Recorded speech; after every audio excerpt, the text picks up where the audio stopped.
One an old diary. It details the day a mysterious stranger arrived in the village. His face was hostile, those angry eyes burned like he had survived something terrible. The writer instantly wanted him gone. He was too dark, too broken for this place. But the kind village elder welcomed him in. There was nothing they could do. They just had to accept it. 3 days quietly passed after his sudden arrival.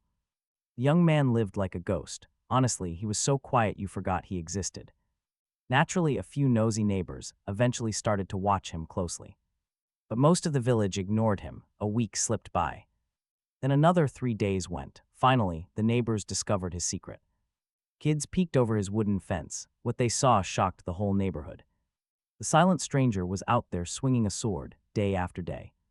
He carried himself like a shattered warrior, burdened with a dark, painful past. Nobody cared. A full month passed with him swinging his blade alone in the yard. You could not see him, but you could hear the steel slicing the cold air. Another month, nothing changed. He trained and the locals kept gossiping. Some whispered he was sharpening his edge to plot a bloody revenge.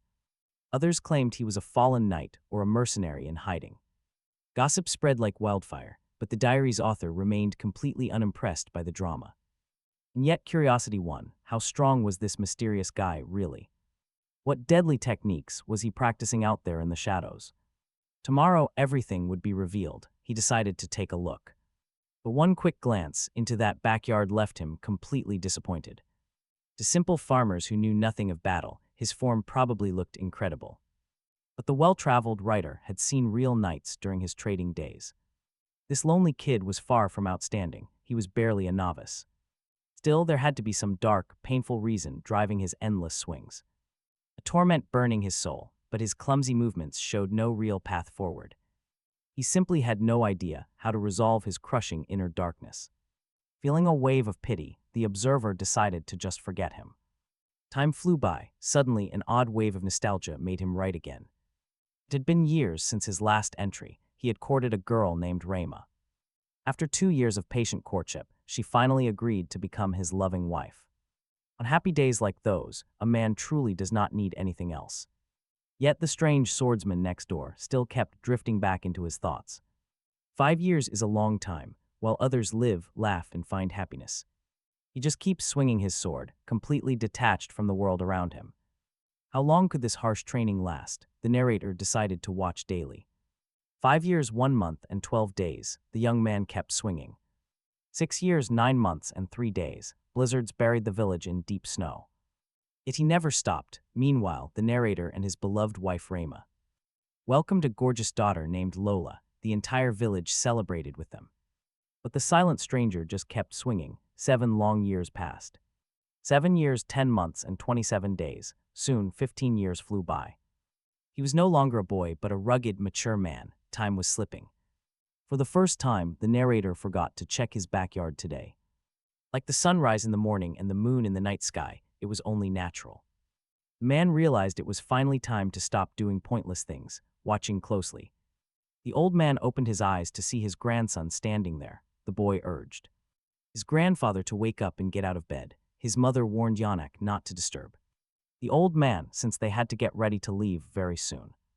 The old man climbed out of bed. His daughter mentioned taking her son to the neighboring village market, but the old man told her she should stay at home instead. Watching his family walk away, he decided to stroll through the village. The local villagers warmly greeted the elder as he passed. They talked about their daily lives, invited him over, and wished him well. The old man couldn't help but feel that time flies. Everything had changed except for one single spot. The elder stared at a crooked, ancient gate. How long had it been since he last stood here? It had been nearly 37 years. He peered over the fence and froze in complete shock. An old swordsman was kneeling there, leaning both hands on his massive sword. He remained frozen, eyes wide, never releasing his weapon. The elder stood transfixed, unable to tear his eyes away from the sight. When the silvery light around the swordsman faded, the elder laid the stranger down on the ground and closed his eyes. He prayed the swordsman would wake up in a better place. Suddenly a boy snapped awake, eyes flying open as he stared at the ceiling in sheer terror. Lying in bed, he couldn't make sense of that strange dream. This was the Parara estate, a grand domain nestled deep in the southern territory of the Kingdom of Hale, acting as a bustling trading hub that connects Multiple neighboring kingdoms, locals whispered that Baron Pereira's prestigious students had just arrived. A knight guarding the castle entrance noted that these elite students were incredibly popular around here, especially the young Princess Kina. She's only 11 years old, yet she has already earned the official rank of a sorceress. Meeting a true sorceress is far rarer than encountering a great lord or a grand mage, the veteran knights explained to their newest recruit how such rare sorcerers easily outclass ordinary magicians. The eldest of the guards agreed that Princess Kina was famous, but Baron Pereira's eldest son, Iron, was far more infamous, known as the ultimate lazy slacker. Aristocrat, he did absolutely nothing after losing his mother at a young age.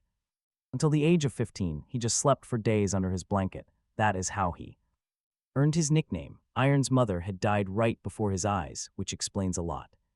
Suddenly, footsteps approached as someone demanded to know what they were doing. The guards spun around and froze upon seeing the Baron's second wife, Amelia, and Curia Pereira. Curia demanded to know who had permitted them to chat so loudly on duty. The knights trembled in fear, bowing deeply to apologize. Curia coldly asked why they did things.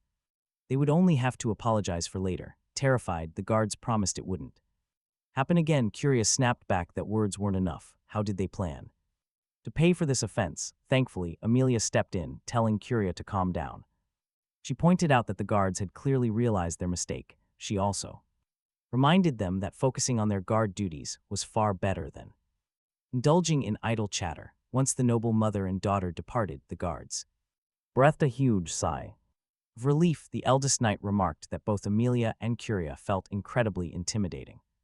Since they were so incredibly powerful, the future of the estate seemed completely secure. Meanwhile, the prince sat on his bed feeling completely irritated. He had absolutely no idea why he just could not fall asleep. Normally, he would be dead to the world by now, having spent the whole day just dozing off. But after that strange dream, everything changed. The metallic taste of exhaustion in his mouth and the throbbing ache in his muscles felt real, too real, and his skin was itching. He could not even sit still anymore. Iron finally called for his servant, who peeked out nervously from behind the heavy door to ask what his master needed. The prince admitted, with a bit of hesitation, that he wanted to train with a sword. The servant gasped at the sudden request, instantly breaking out in a cold sweat. Soon, they reached the Pereira family training grounds. The nearby knights could not believe their eyes. Was this truly possible? Everyone froze, every single eye locked onto the entrance.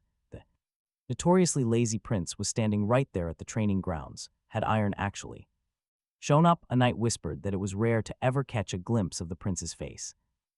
So why show up now? Was Iron seriously trying to learn how to handle a sword? The worried servant hurried over to explain that every blade possessed completely different traits, depending on its weight, shape, and length. Since the prince had zero experience with swordsmanship, the servant pleaded with him to wait while he fetched a proper, highly trained instructor.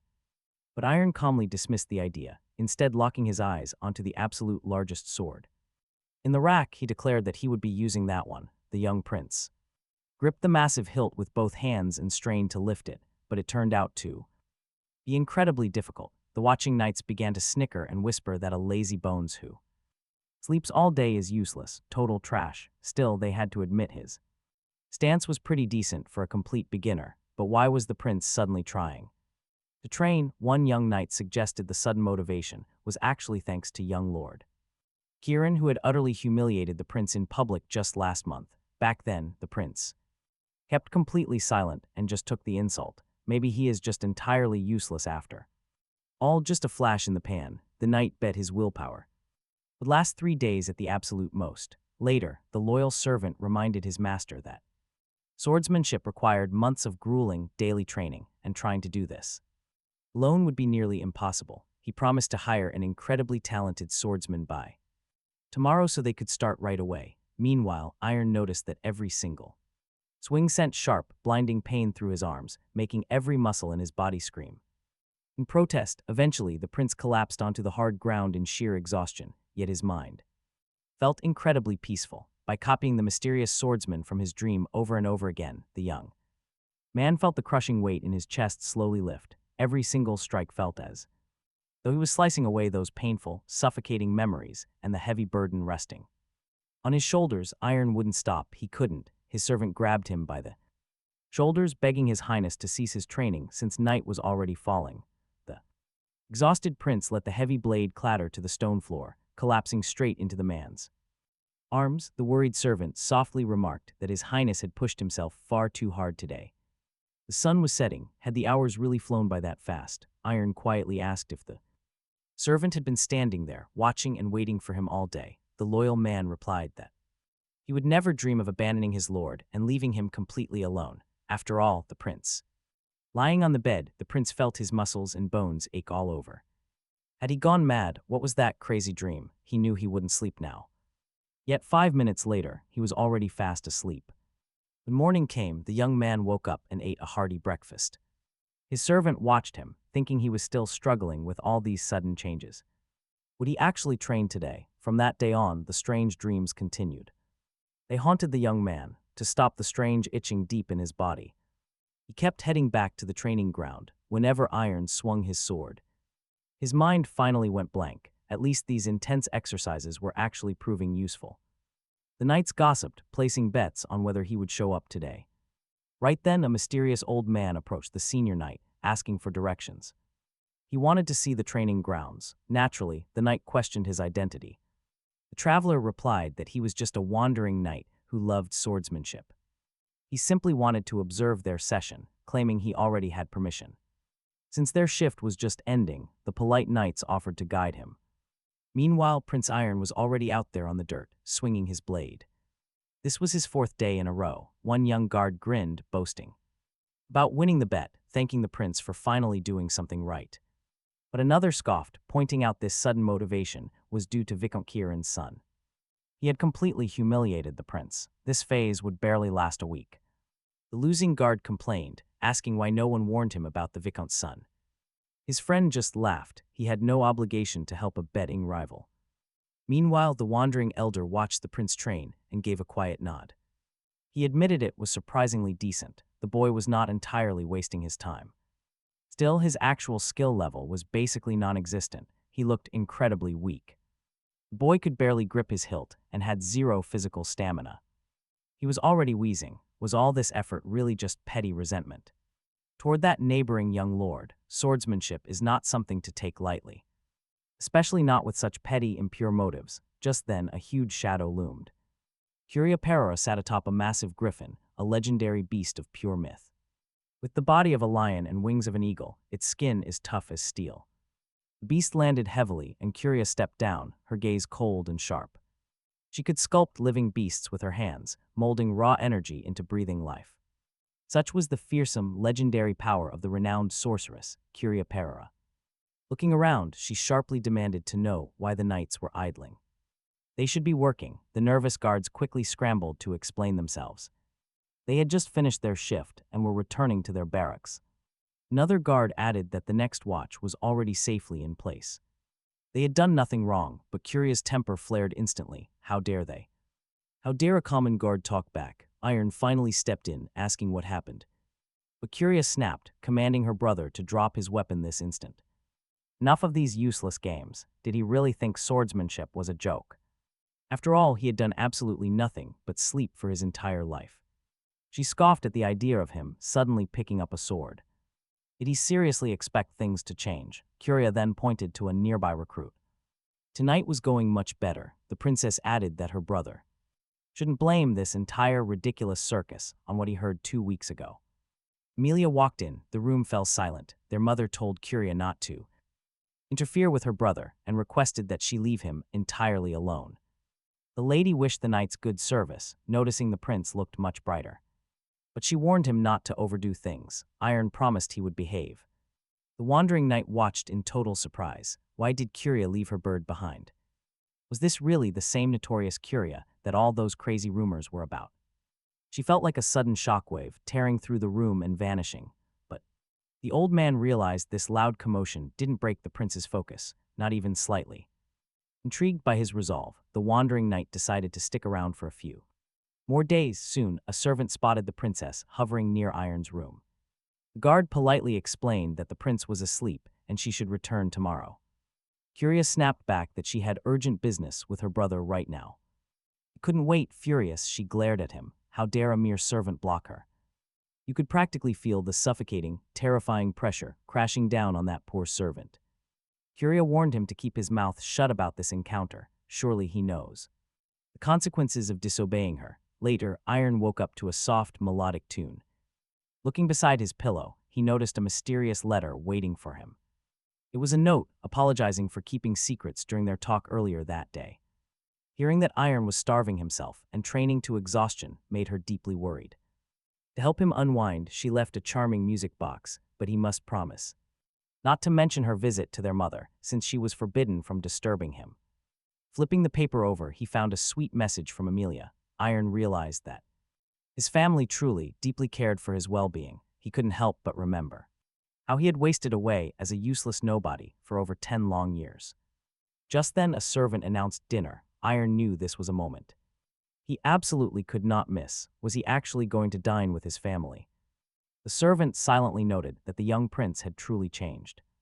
Curia kept piling food onto Iron's plate. Laughing, Amelia told her daughter to calm down. Softly, Iron thanked his family for everything. They had shown him endless warmth, despite him doing nothing but sleep away the years. He confessed he had always been far too embarrassed to say it before. With a gentle smile, he apologized and told them how much he loved them. His father looked up, warmly replying that they loved Iron just as much. He urged everyone to enjoy their meal, noting with pride how his son was dedicating himself to the sword. Exercise is great, even if started late. But the key is moderation. Iron reassured him he was doing great. Still, his father advised taking quick rests between those intense training sessions. Iron smiled, knowing this routine was nothing compared to the nightmares of his dream. Onlookers could barely believe their eyes as the young prince pushed on relentlessly. He didn't skip a single afternoon. Had the lazy prince finally woken up? Even if he had, surely his fragile body would break down soon. Nearby trainees whispered, wondering about the mysterious old man watching them. He was always there, silently observing from the edge of the grounds. The wandering knight keeps his eyes locked on Prince Iron, studying his every move. It has already been 10 full days of quietly observing the young prince. Initially, he assumed Iron was just driven by petty pride and resentment. It really seemed like the weak boy would give up pretty quickly. But his assumptions were completely wrong. Iron was far tougher than he looked. The knight heard rumors calling him the lazy noble because of his passive past. Yet how could someone who never once exercised push himself this brutally? Day after day, he swings that heavy sword without a single complaint.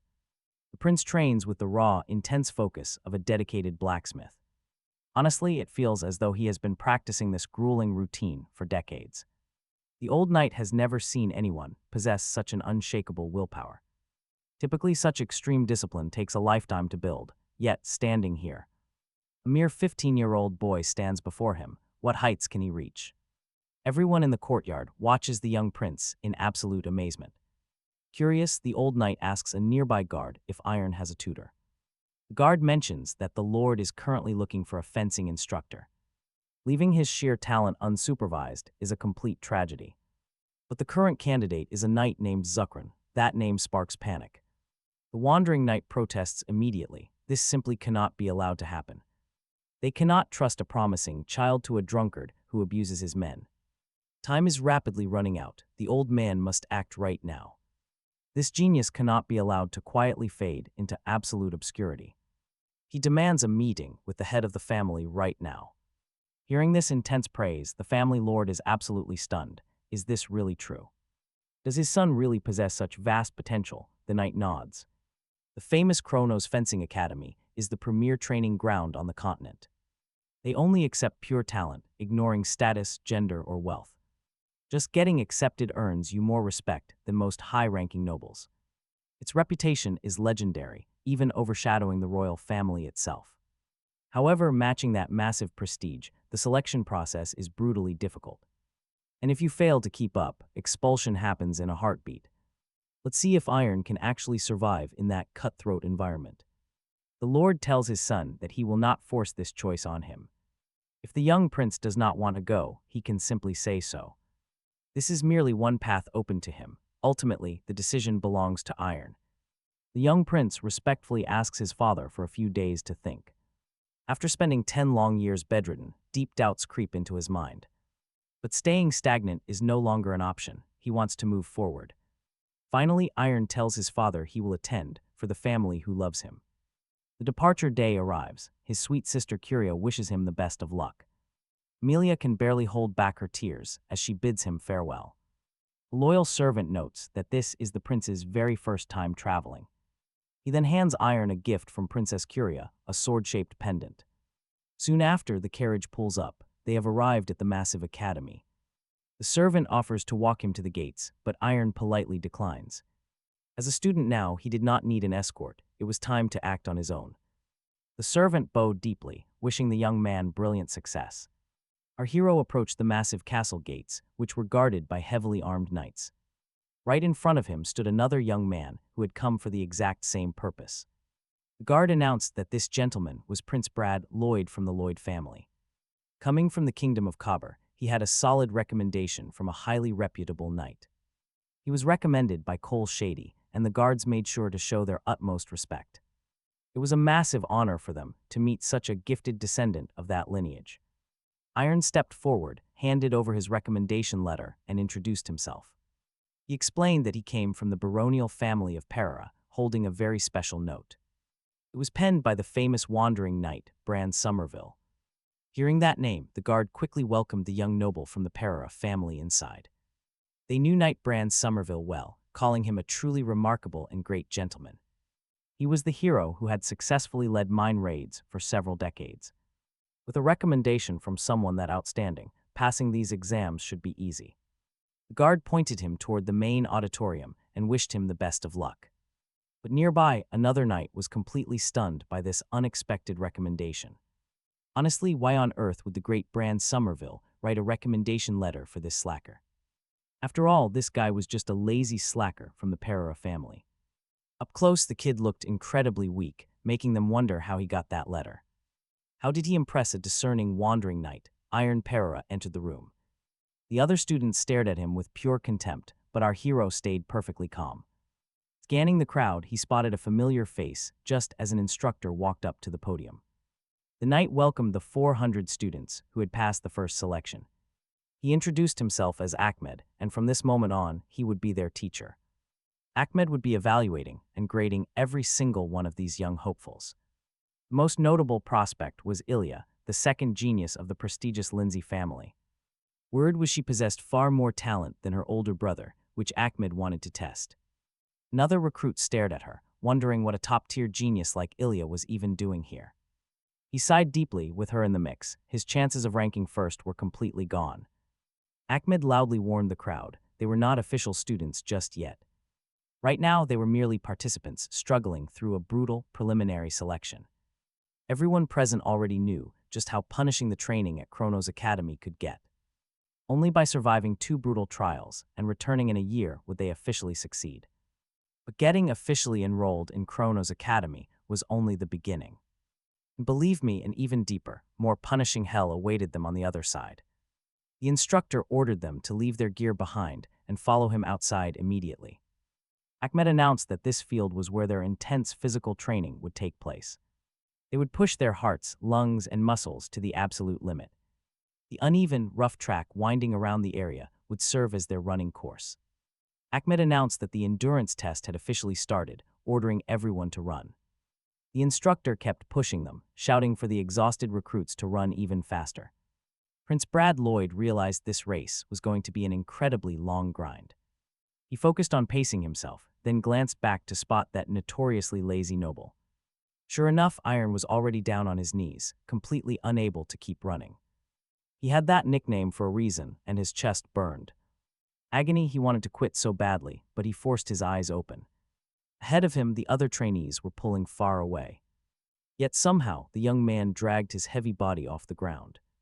This physical pain was nothing compared to the swordsman in his dreams. He had to become his equal. He had to stand beside him. Desperate to escape his pathetic, lazy self, he began to run. The supervisor was stunned, fully expecting the lazy kid to quit. But get this, he wasn't stopping at all. Iron let out a raw scream as his legs began to buckle. He was falling, but the instructor lunged forward to catch him. This wasn't simple fatigue. It was utter, complete physical exhaustion. The boy had drained every last drop of his strength. He was fascinating. When Iron finally woke up later, he was completely disoriented. Instructor Lon Tarhal sat right next to him, waiting for him to wake up. The man explained that he ran the academy's rehabilitation ward. He assured the boy that his health was in perfect order. Iron thanked him, though Tarhal noted that his recovery should have taken much longer. He was incredibly lucky to have had such expert treatment. The instructor smiled, quietly suggesting that the two of them would meet again. Then the instructor handed over a sealed scroll for the boy to read. It was the official ranking list from their very first stamina test. A minor assessment with no real impact on their actual admission. It was simply a baseline to measure their starting endurance levels. It was meant to measure their baseline stamina. Iron was placed at number 400. Tarhal admitted that while high ranks bring joy, low ranks do something else. They breed an intense, burning desire to work much harder. In a year, this entire list would look completely different. There was no point obsessing, but Tarhal watched him closely. The young man certainly did not look like he was indifferent to this. Perhaps those rumors about his bizarre, unyielding nature were actually true. Time to stand up. Skipping class on day one was strictly forbidden. The main instructor later gathered all the trainees, asking how they had slept. He introduced himself as Karaka, one of the primary trainers. He was responsible for whipping these young people into shape. The strict daily timetable had to be followed starting today. After 7 in the evening, the students would finally have free time. Every training facility, indoor and outdoor, was open to them. Anyone wishing to do independent training was welcome to use them. Iron immediately hoped this meant he could finally wield a sword again. But Karaka quickly warned them, weapon practice was strictly banned. That evening, a student asked Brad Lloyd if classes were boring.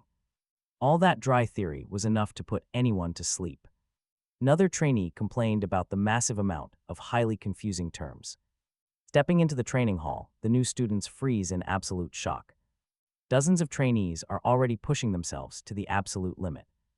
One guy silently scoffs, thinking everyone is just showing off on day one. That burning motivation will dry up soon, but right now, all eyes are on one girl. She is easily squatting a massive barbell. It is the prodigy, Ilya Lindsay. Brad Lloyd always assumed the grand rumors about her were just hype. But look closer, one glance is enough to feel her intense pressure. Standing near her makes everyone else feel completely second class. The gap is massive. One trainee wonders where she got such an incredible physical build, especially since she is a whole year younger. They even notice a lazy noble actually trying to work hard in his last evaluation. He gave everything he had. Maybe people really can change after all.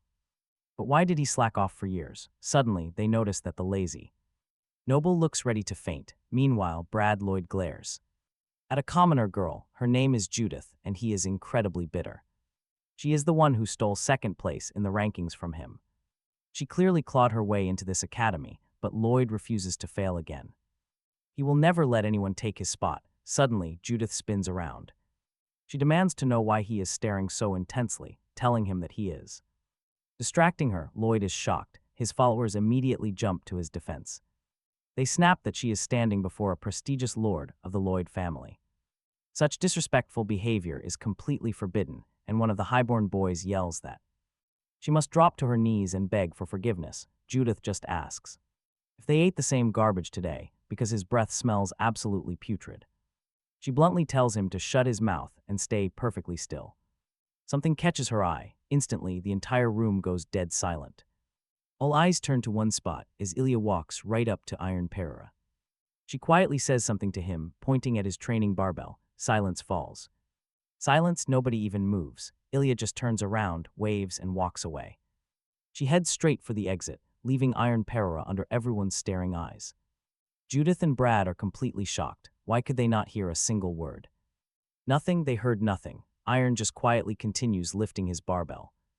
Judith stomps over, asking why he is completely ignoring her when she calls. Iron calmly apologizes and asks what she wants, but Judith immediately demands answers. She wants answers, right now. What were they whispering about over there? Iron tells her she only showed him how to grip the heavy bar correctly. He was holding it wrong. Judith narrows her eyes, completely refusing to believe him. Iron shrugs, saying he has nothing else to say. Still, Judith keeps pressing. She demands to know if they are dating in secret. Iron calmly denies it. He tells her today is the first time they ever spoke. Judith snaps. Demanding he relax his face, she feels like he is mocking her. Iron has absolutely no idea what her problem is, so he clears his mind and gets back to lifting, but then a jealous Brad Lloyd struts over. He demands to know what business he has with Ilya and Judith. He is clearly furious. Just like that, a whole month flies by. Just a boring, endless routine. Unfairly, they still had no swords. Brad spotted Ilya talking to Iron, telling him to watch his back. As Iron struggled under a heavy barbell, she reminded him to breathe more steadily. Brad shrugged them off and began his own warm-up. He knew he would never beat her. Ilya would easily take first in the rankings. Glancing at Iron, Brad assumed the lazy boy would finish dead. Last instead, he was positive someone had forced Iron to enter this academy. How could someone who never worked a day suddenly overtake everyone by trying? Iron only kept going because of Ilya's constant help and encouragement. Besides, the mockery of other students only fueled his stubborn drive. Brad figured that once Iron got comfortable, he would quickly revert to being that useless noble he used to be. Brad's real goal this semester was second place. Arriving at the yard, Brad noticed Judith was already training. She always arrived first, which made sense for a low commoner. Effort was survival. Brad bluntly warned his friends that if they did not want to work, they could stay behind, but if they were capable of more, they needed to squeeze out every drop of power themselves to catch up. 3 months flew by, and the instructor, Ahmed, noticed many trainees were completely burnt out, but Karaka argued there were still some fascinating prospects worth keeping an eye on. The legendary top 3 maintained their insane discipline. Those were Judith, Brad, and Ilya. Karaka watched Iron, admitting he was no longer that sleepy, useless noble. Soon, Ahmed gathered everyone for a major announcement. The dreaded midterm evaluation was right around the corner. He mapped out the exact running path for them. All they had to do was finish the course within the strict time limit. Ahmed remarked that 4 months of hard running and swimming made them more than ready. The grading system was incredibly straightforward. It did not matter what rank they secured, as long as they finished before the timer stopped. The principal would personally hand special rewards to the top 5 who crossed first. That should be excellent motivation, the instructor added. The exam would begin in 10 days at 9 in the morning. Until then, all regular classes were canceled. Trainees could prepare however they wanted, but they had to remember to eat. The boys asked Brad if he was ready. Though nobody really doubted his victory, Brad pondered his elite rivals, Ilya, Judith, and the others. Even on a terrible day, absolutely nothing would stop him from grabbing a top 5 spot. Yet strangely, his gaze kept locking onto that weird guy, Iron. Meanwhile, finishing her workout, Judith declared she had set a personal record and called it a day. She spotted Iron kneeling on the floor, gasping heavily for his breath. The girl realized he had pushed his body past the limit again. His physical power had spiked dramatically since he began. How could he push himself so relentlessly? She wondered if her own willpower was weaker than that lazy noble's. Determined, she grabbed the weights again. Karaka asked his fellow instructor how many trainees he estimated would survive this year's exam. He replied that there would probably be no more than 30. Just then, the headmaster approached the instructors, calling Ahmed far too generous. Chrono Ian simply did not want a repeat of last year's mistakes. He needed to see every single thing with his own eyes. Greeting Karaka, he asked about their new instructor. Then Chrono Ian asked him to guess the master's age. Karaka guessed 55, which made Chrono Ian burst out laughing at the flattery. He joked about hating flattery, then promised him double pay. In reality, the master was 90 years old, though he felt a fresh energy. Still, he felt this year's training atmosphere was totally different. Karaka pointed out Ilya, calling her a true prodigy among their swordsmen. As a member of the Lindsay clan, her talent was undisputed.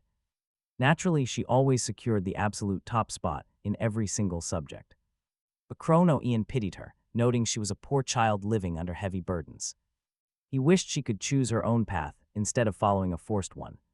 Perhaps one day she will finally free herself from those heavy shackles. The leader then turned his gaze toward Judith, asking if they tried to stop her. She was completely exhausting herself, but Karaka noted she never listened. She was easily the most stubborn trainee they had ever seen. But they still had to stop her before that immense talent destroyed itself. Surely she had a powerful reason for this, and they needed to talk to her. Karaka looked at the master and asked his colleague if he even stood a chance. Ahmed replied that Judith would never dare to disobey the headmaster. But the very second the master walked away, the girl grabbed the weights again. Now watch, because the stubborn girl had zero intention of backing down. She refused to stop without a good reason, prompting him to ask about iron. Ahmed noted that the boy had been holding that heavy barbell for 30 minutes. The headmaster ordered them to leave him be and not to touch the young man. Under no circumstances should they interfere until he decides to stop on his own. His mind was completely in control of his physical body during this intense moment. After that brutal workout, Iron collapsed onto his bed, his body screaming in pain. Lately, everything felt strange. Classmates who once mocked him were now curious. It felt so unusual, and he truly could not understand why Ilya was helping. She was absolutely not the type of person to act out of mere pity.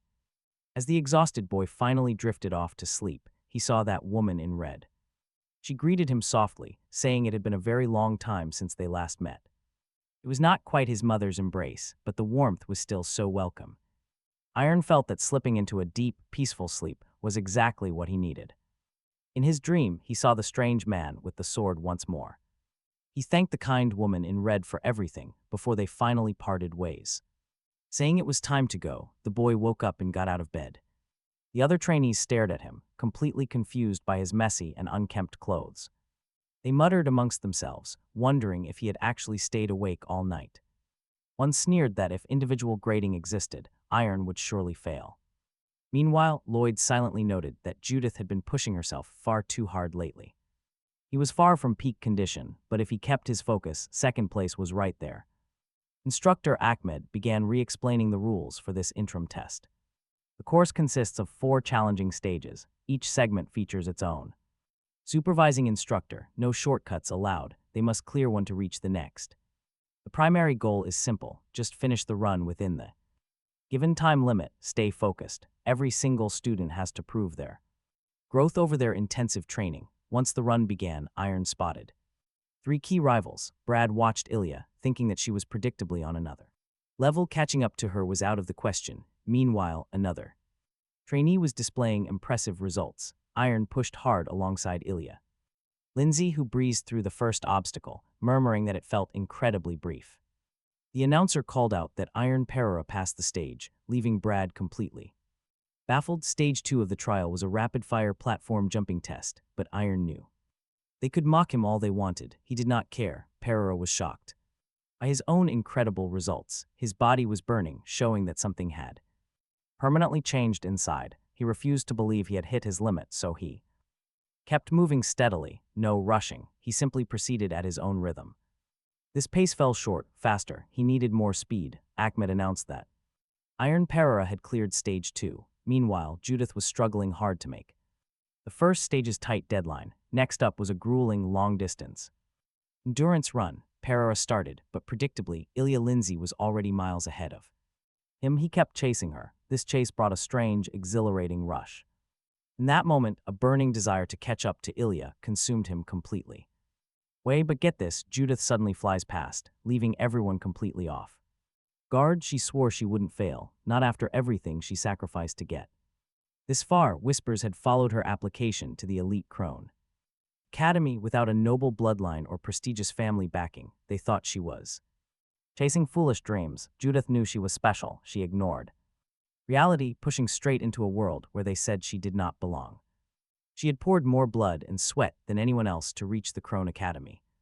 Reaching the next stage, Judith dove straight into the deep water, convinced that absolutely no one would break her resolve. This final stage was a grueling swim. Suddenly, Ilya Lindsay surged back into the light. Judith lost her confidence entirely. She had failed. Had she bitten off too much? Was she doomed to fail? The pain hurt. Judith felt heavy, beginning to sink. You can feel her despair here. She opens her eyes to find Iron pulling her back to safety. After bringing her ashore, she weakly rasped out, asking what he was doing. Iron told her to calm down. Instructor Karaka rushed over demanding to know if Judith was all right. The veteran teacher ordered Iron to leave her behind and run. Perora nodded, telling the instructor that he understood. He dove right back into the lake. Judith watched him, thinking that this guy was incredibly stupid. Some failed. The disappointment was absolute after given their all only to fail, but their instructor firmly told them that this was no time to lose hope. Karaka announced they would face a second assessment test, warning them that the standards for passing would be far more demanding. If they did not give up, they would easily pass the second test. Delighted by the news, the student ran to the track. Ahmed remarked that nothing less was expected from this year's batch. Far more had passed than last year. Karaka agreed, noting there was certainly no shortage of talent this term, yet the real hero was the rescuer who finished 34th out of 35. Iron Perora. Other students were completely shocked. Why did he pull a stunt like that on the exam? Did he just want to play the hero? Some classmates wondered, thinking that despite everything, his crazy move somehow landed Iron in 5th place. This virtually guaranteed him a special reward from the director. Meanwhile, Lloyd congratulated his classmate, admitting that he had achieved everything on his own. When congratulated on 2nd place, Brad Lloyd understood that with his current skills, he simply could not match the level that Iron had shown today. Brad realized if Judith had paced herself properly, he would have finished 4th. Lloyd was forced to admit he had been completely defeated. The next day, Ilya approached our hero and asked why he did what he did. Ilya asked if he understood what she was getting at. She wanted to know why he saved Judith. Iron replied that he had no other choice. Ilya told him he was talking absolute nonsense. The instructors would have stepped in. There was no need to interfere. For such a foolish reason, he threw away the reward from the academy head, whom he considers the finest on the continent. On top of that, he lost the chance to get back at everyone who had mocked and belittled him. Did he even realize that? Iron gently reminded her that he was the lazy aristocrat. The young man explained that he used to feel as if he were trapped in a deep swamp for the longest time. He had no excuse, yet he did not even try to escape. Ultimately, his caring family dragged him out of that miserable state. With the guidance of many kind souls, he managed to rise to the surface. Seeing Judith sink, Iron simply could not look away. That was the sole reason behind his actions, nothing more. Ilya reminded him that he had only picked up a sword last year. Mastering swordsmanship and simple physical conditioning were two entirely different things. Talent and hard work were crucial for both, but talent decided the ultimate master. By throwing away his exam performance, he likely ruined his shot at getting personal coaching from the majestic schoolmaster. Ilya added that she would not help him again if he crumbled under the upcoming ridicule. He had better not regret his decision. Iron quietly asked why she had even supported him in the beginning. Ilya snapped back, stating she despised people talking about things they did not know. Ahmed soon announced the official results of the latest training trial. Exactly 35 candidates cleared the first test, while 78 passed the second. Over 113 passed. The 5 top students with the most outstanding performance on the first exam would receive special rewards following a personal meeting with the master of the academy. Ian of Chrono mentioned that the instructor had forgotten someone. Ahmed apologized, stating he indeed remembered. The instructor then requested that student. Number 311, Iron Perora, stepped forward to the podium. The headmaster said, "Competition is a funny thing when you push yourself to the absolute limit to catch a rival who pulled ahead while desperately keeping others from passing you. You discover hidden strengths you never even knew you possessed. But focus too much on the finish line and you might miss the bigger picture." Iron Perora was different. Even when a single mistake meant falling straight to hell, he chose to sacrifice his own crucial time to save his drowning classmate. Opinions on his choice might differ, but the academy director and the instructors all agreed on one thing: Iron Perora's selfless rescue was truly noble. Inside the director's office, Brad Lloyd admitted his own perspective had been too narrow. Principal Ian reassured him, saying there was no need to put himself down. A truly small-minded person would never have the courage to admit their own flaws. Brad confessed he had been stubborn and arrogant, clinging blindly to his old ways. Moving forward, whenever he met someone he could learn from, he would seize the chance. Ian watched him, pleased to see a talented youth who understood his own limits and was fully prepared to work hard to overcome them. Plus, the boy possessed some genuinely impressive leadership skills. He still carried the pride and stubbornness typical of a high noble, but not to a degree that caused any real concern. In fact, next time, he would definitely claim the top spot of the academy. Ian couldn't help but marvel at the incredible pool of talent this year. When Ilya's turn came, she asked to spar with the headmaster as her reward. The old man agreed. Still, he warned her against letting others control her life. Wasting her precious time here on fleeting attachments was simply not worth it.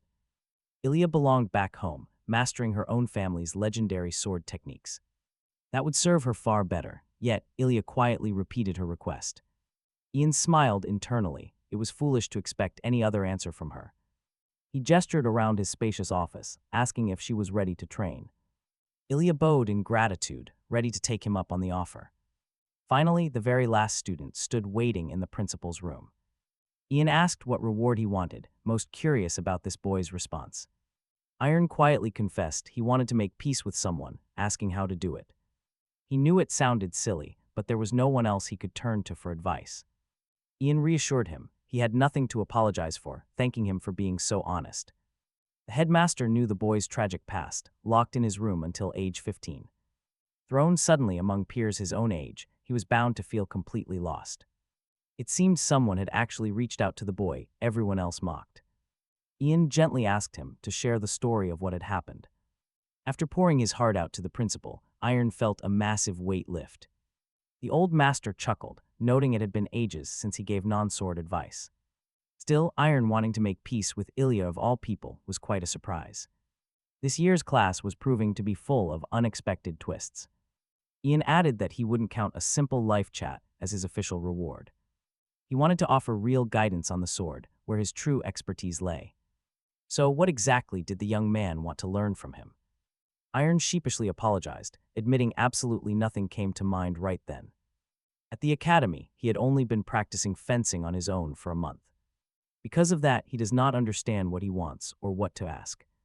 All the other students are gossiping about this massive chance to get advice from the leader, yet he cannot take advantage of this great opportunity. The elder tells the young trainee to stop constantly apologizing because there is no need for it. True swordsmen must carry absolute confidence. The head of the academy then adds that in this situation, the young man can still claim his special reward the next time. If he ever feels like something is missing, he can always return here, or the master will teach him personally when the time is right. Ian watched the departing student, quietly realizing that this boy is indeed a very strange trainee. Yet something just does not make sense. He shows absolutely no sign of worry or anxiety despite his total ignorance of swordsmanship. In fact, it almost feels as if he already has a clear objective, as if some invisible force is guiding his steps. The head of the academy recalls meeting someone very similar to him before: talent, confidence, and an unpredictable nature, as complete opposites. Judith approaches Iron while he trains in the gym, fully expecting to find him practicing. But seeing his sheer dedication still shocks her. Fencing lessons start tomorrow. Meaning from that point it is all sword training. Iron asks her why she decided to drop by. Judith nervously scratches her head, admitting she wanted to say something. She thanks the young man, promising to repay her debt no matter what. She awkwardly suggests they should try to get along. Iron is surprised, so she repeats that she wants to be friends. He always eats alone in the dining hall, but now they can share meals together. She adds that they will also practice their swordsmanship side by side, which sounds pretty cool. Iron agrees that it sounds great. Judith turns around, saying she will not distract him any longer. Either way, our hero is genuinely pleased with this outcome. From then on, Judith constantly seeks Iron out to chat. The other students start noticing how much Judith has changed, and it feels pretty strange. Brenda finds.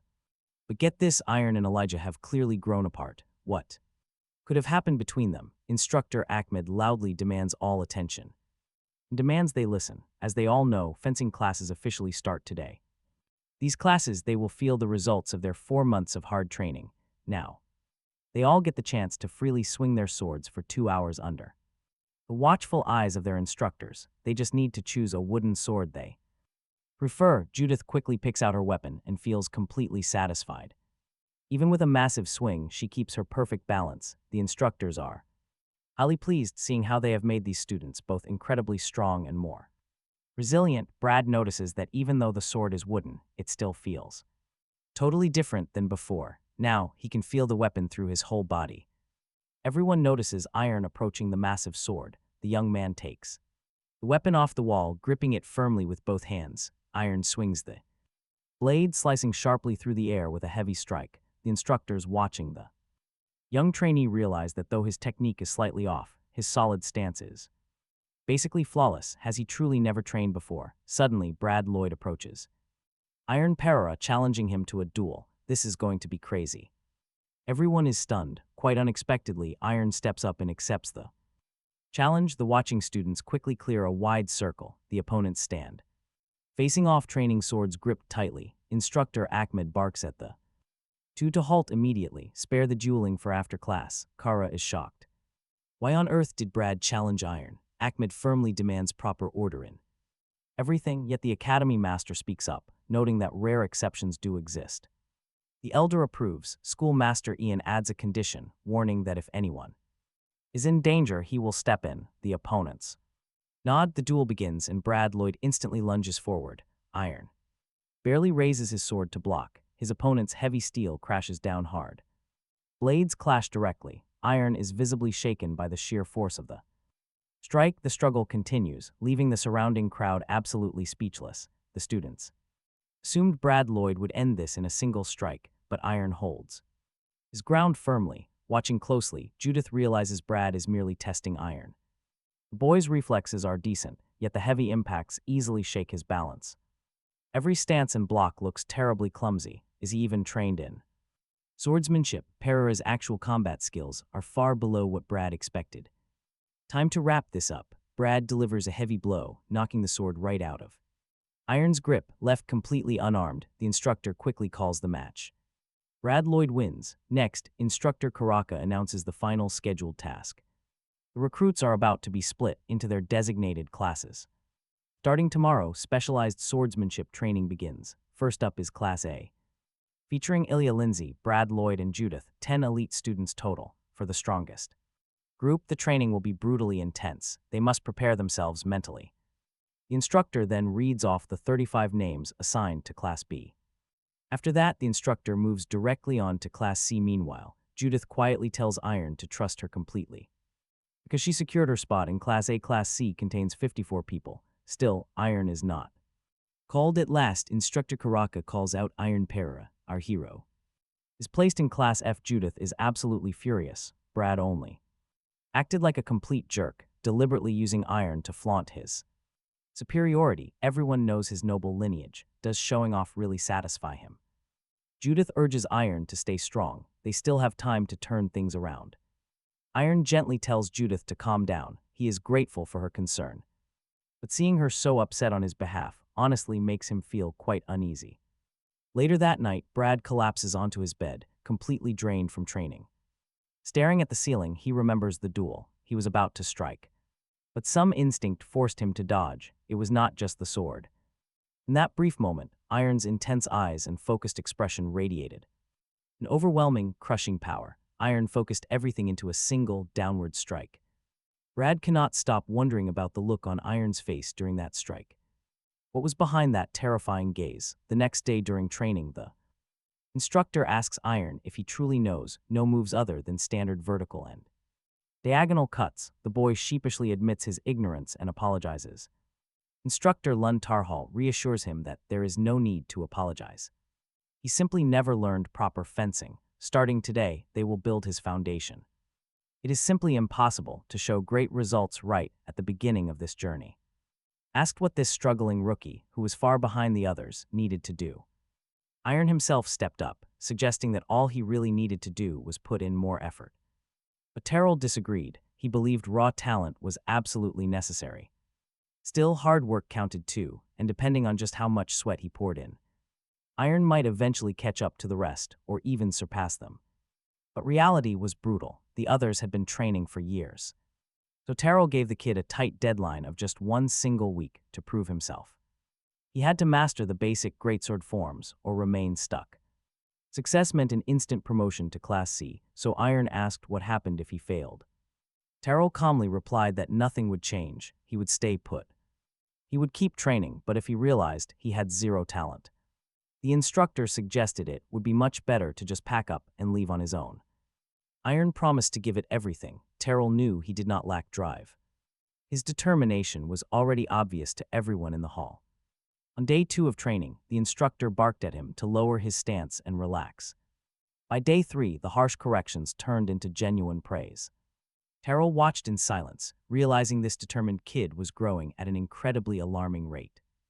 Every single sunset saw his swordplay become sharper and more fluid. Hard work was only half the story, there was something else. This so-called deadbeat actually possessed a hidden, monstrous talent that was about to erupt. Iron asked Judith to watch his form before the big evaluation tomorrow. And if he failed to impress her, she promised she would beat him half to death. Meanwhile, the academy assistant mentioned that Terrell was working in rehabilitation today. But the goal was met. Iron was officially promoted to Class C. At lunch, Judith piled mountain loads of food onto Iron's plate, demanding he eat more. He burned too many calories to eat small, prompting a nearby student to sneer, calling Judith an absolute beast because of the mountain of food she was currently devouring. Judith slowly turned around, asking the guy if he had a crush on her. The loudmouth froze, utterly embarrassed as she burst out laughing. She bluntly told the stuttering fool that he was definitely not her type and should get lost. Brad stepped in, telling the guy to shut his mouth and mind his own business instead. It was useless drama anyway. Judith pointed out how quiet Brad had been lately. She also pointed out that Iron and Ilya had completely stopped speaking. Iron quickly claimed they had no reason to fight, though he still seemed a bit confused. He wondered if their awkward silence even counted as a real fight. Iron quietly asked Judith how Ilya was actually doing since they shared a class. Judith snorted in response, telling him to go ask her himself if he cared so much. Still, she admitted that Ilya was reigning supreme at the absolute top of the ranks. Her flawless skills forced even the toughest instructors to respect her. But that overwhelming talent made her feel completely unapproachable to the others. The others felt way too intimidated. Every single night, she retreats to a quiet courtyard to train alone, perfecting her family sword forms, and Judith suggested that if Iron kept rising this fast, he might actually stand a real chance at sparring with Ilya very soon. With swords, the young man was definitely making progress, though Iron thought he expected nothing less from Judith, whose blistering attacks were incredibly tough to parry. She possessed unimaginable strength. After one heavy strike, Iron went flying backward. She finished with a vertical slice, then walked over to her fallen opponent. She noted his physical growth. His progress was clear for anyone to see. But he was still far below her level, so Judith called it a day. Night had already fallen, leaving them completely alone. Then she added that if Iron headed over to the smaller training ground, he would likely find Ilya there. Sure enough, she was still out practicing, perfecting her sword. Technique stopping, Ilya turned to see Iron Perera standing right before her. The young man held a few things in his hands and softly greeted her. When she asked what he wanted, he explained he came to deliver a gift. His family had sent him some things, and he had written her a letter as well. He admitted it was unexpected, but when she asked why, he explained about his younger sister. She was terrible at talking to people just like him. They used to argue constantly over simple misunderstandings. But then he found a written letter and a small gift by his bed. Iron admitted he was terrible with words and did not know how to talk. So writing down his thoughts seemed like the best way to connect. But Ilya bluntly asked if he expected her to start helping him again now. Instead of pushing, Iron just apologized for disturbing her and turned away. Once her training finished, she opened the note and smiled at how childish he was. Inside the package lay an Adonis bracelet. He really had a pure heart, she realized. She felt a sudden twinge of guilt for judging him so harshly before. By the time the next session arrived, Judith warned him things were getting tougher. As Iron begged her to slow down, Brad Lloyd quietly approached the pair. Judith demanded to know what he wanted. Brad calmly requested a brief moment of her time. She was completely caught off guard. What could he possibly want to discuss? He then proposed a shocking idea. He wanted to train with Iron. Everyone watching was stunned. Brad pointed out that during their previous match, Iron had displayed a level of deep focus that he desperately lacked. He wanted to master that concentration and offered sword lessons in return. He believed they could push past their limits by working as partners. But Judith was not buying it. She asked if this was some joke.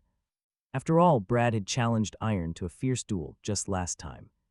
Now she wondered what his angle was. Was he just trying to use him to climb higher? Brad did not even deny it. In fact, he admitted that was exactly his plan. Judith called him incredibly arrogant, but he simply asked what was wrong with that. He knew he could succeed alone, but that path was not highly efficient. At this academy, they could easily use each other to grow stronger. After all, Judith was already ditching her regular classes to train with Iron. He realized that learning from different swordsmen was key to his development. True growth goes far beyond the standard curriculum at the academy. He urged them to see the big picture and seize this perfect chance. With intense competition pushing them, they would all reach new heights, learning from other students to achieve massive growth in his skills. The students who overhear this conversation are left completely shocked. A top class student wants to learn from Class C. How is that possible? Iron agrees to the request, but Judith asks if he is absolutely sure. Iron admits that he lags far behind Brad in almost every way. So what does Brad want? He reminds Iron that he has something rare. Brad has been reflecting on this ever since their last midterm evaluation. They both train just as hard, so why is the gap so massive? They both practice for almost the exact same duration every single day.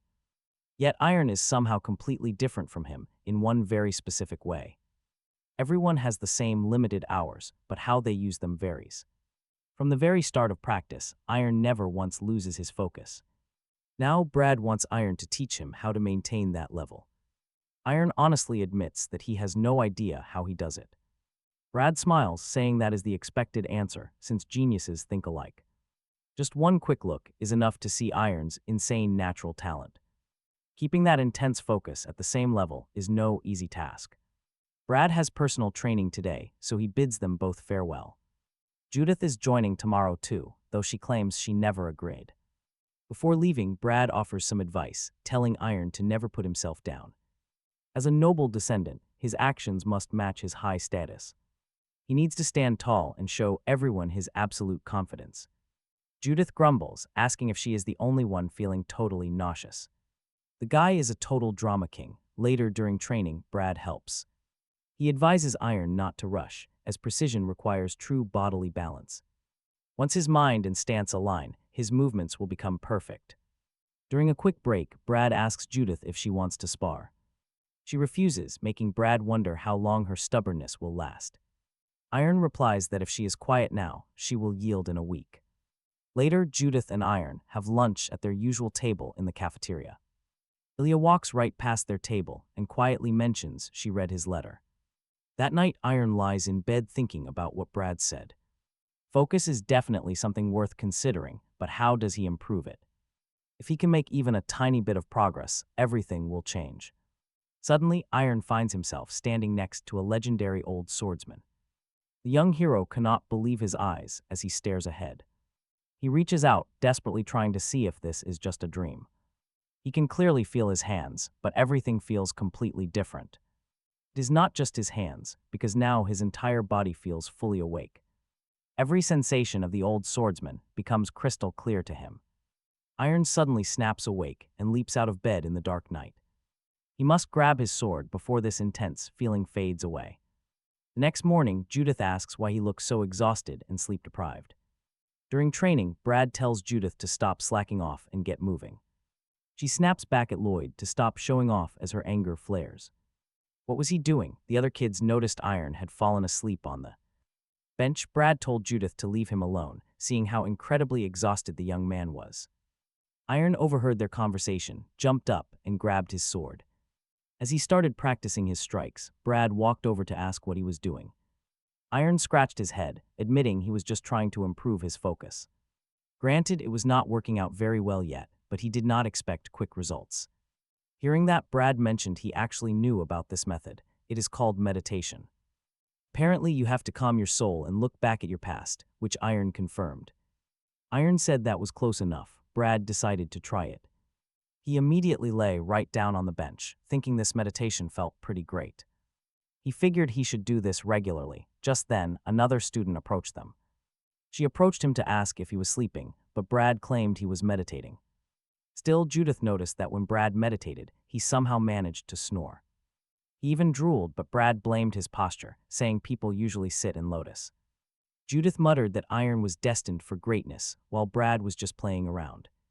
Unbothered, Brad replied that he was going to keep practicing it anyway.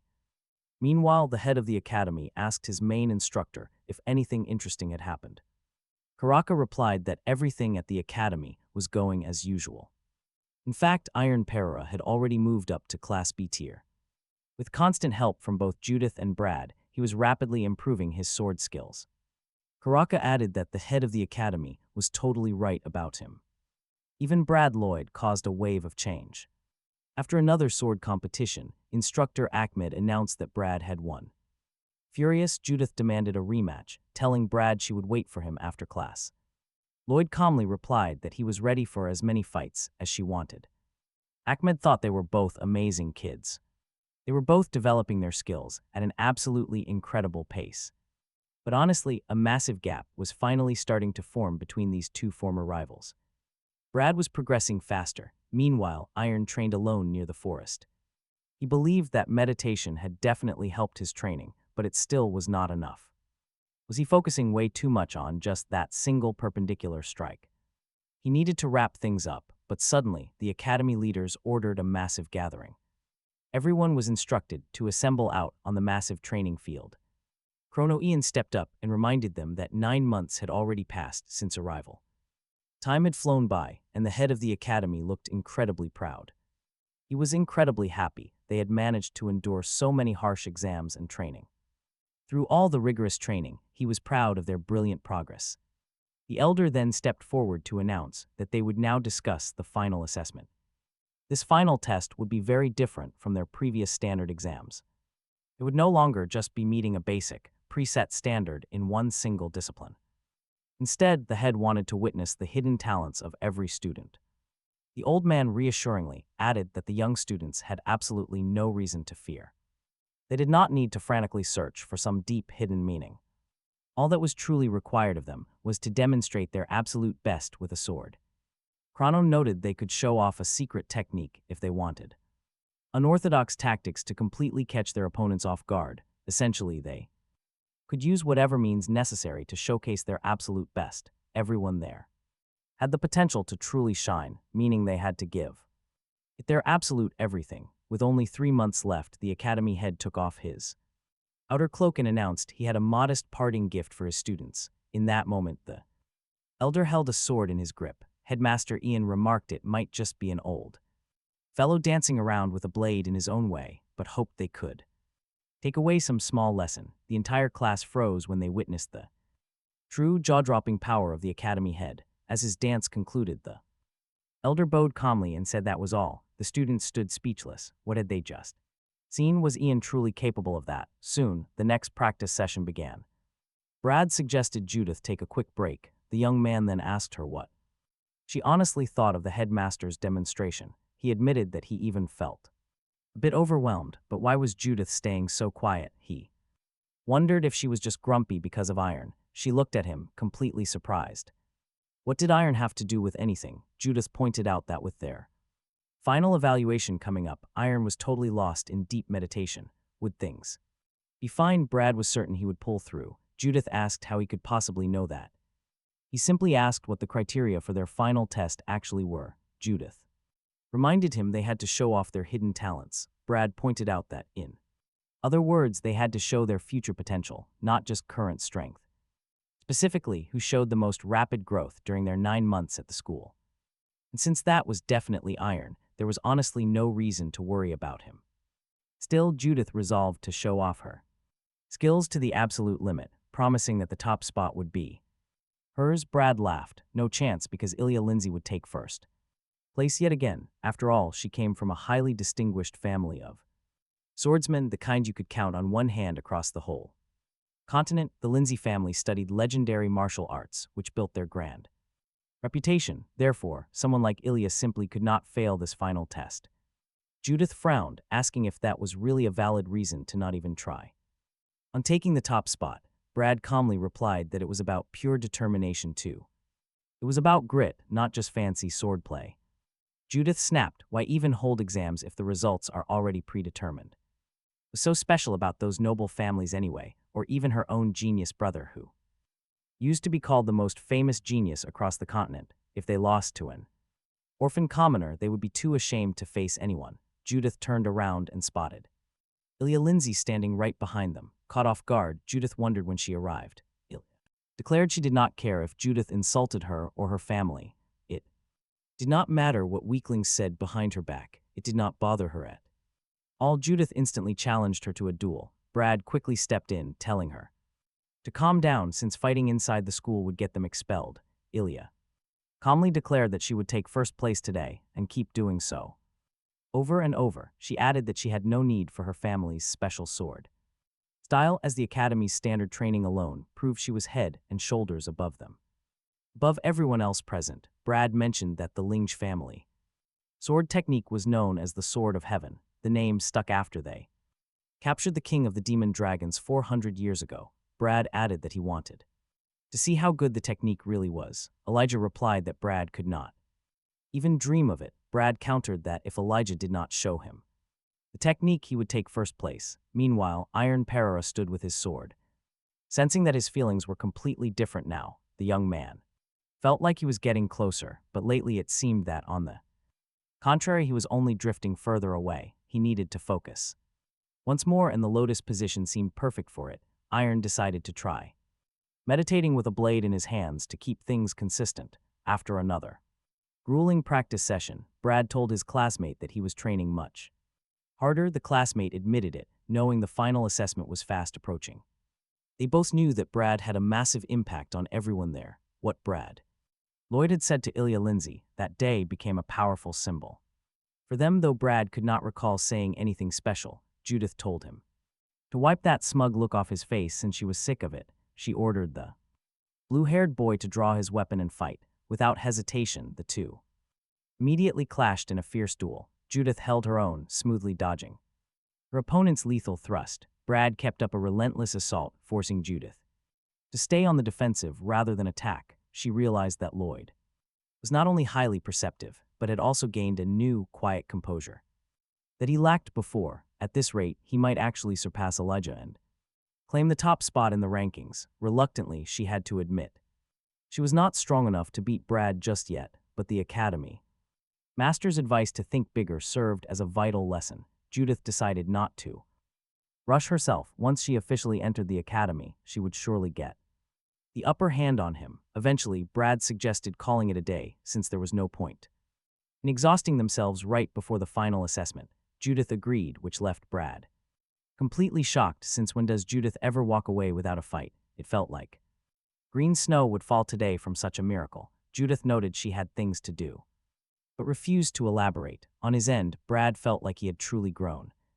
Now he could finally stand on equal footing with Elijah. Brad Thrawn shifted his stance, but felt no real progress. He was completely lost. Meanwhile, Judith asked if he was sick of spending all his time on the dusty training grounds, suggesting they step outside for some fresh air. From a distance, Elijah spotted the young watching Silent Iron walk away. Soon, Judith and Iron strolled past the academy gates and found a quiet spot on the grass. The two lay down on the cool lawn, where Iron quietly asked if this was allowed. Judith replied that if anyone objected, they could just move elsewhere. She then asked how his overall preparation was going. Iron looked puzzled, wondering what she meant. Judith reminded him that they had less than 2 weeks before the big final assessment.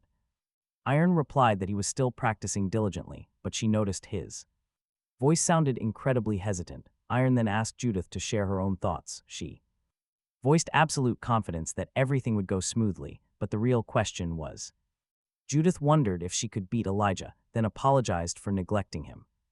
After all, she had promised to train with him and correct his form. But Iron quickly replied that everything was fine and she should not worry. Judith then admitted she was an orphan, but not to get pity. As a young kid, she simply had to survive by any means. In those days, stealing was the only thing she knew how to do. But one day she realized everyone else was living equally miserable lives.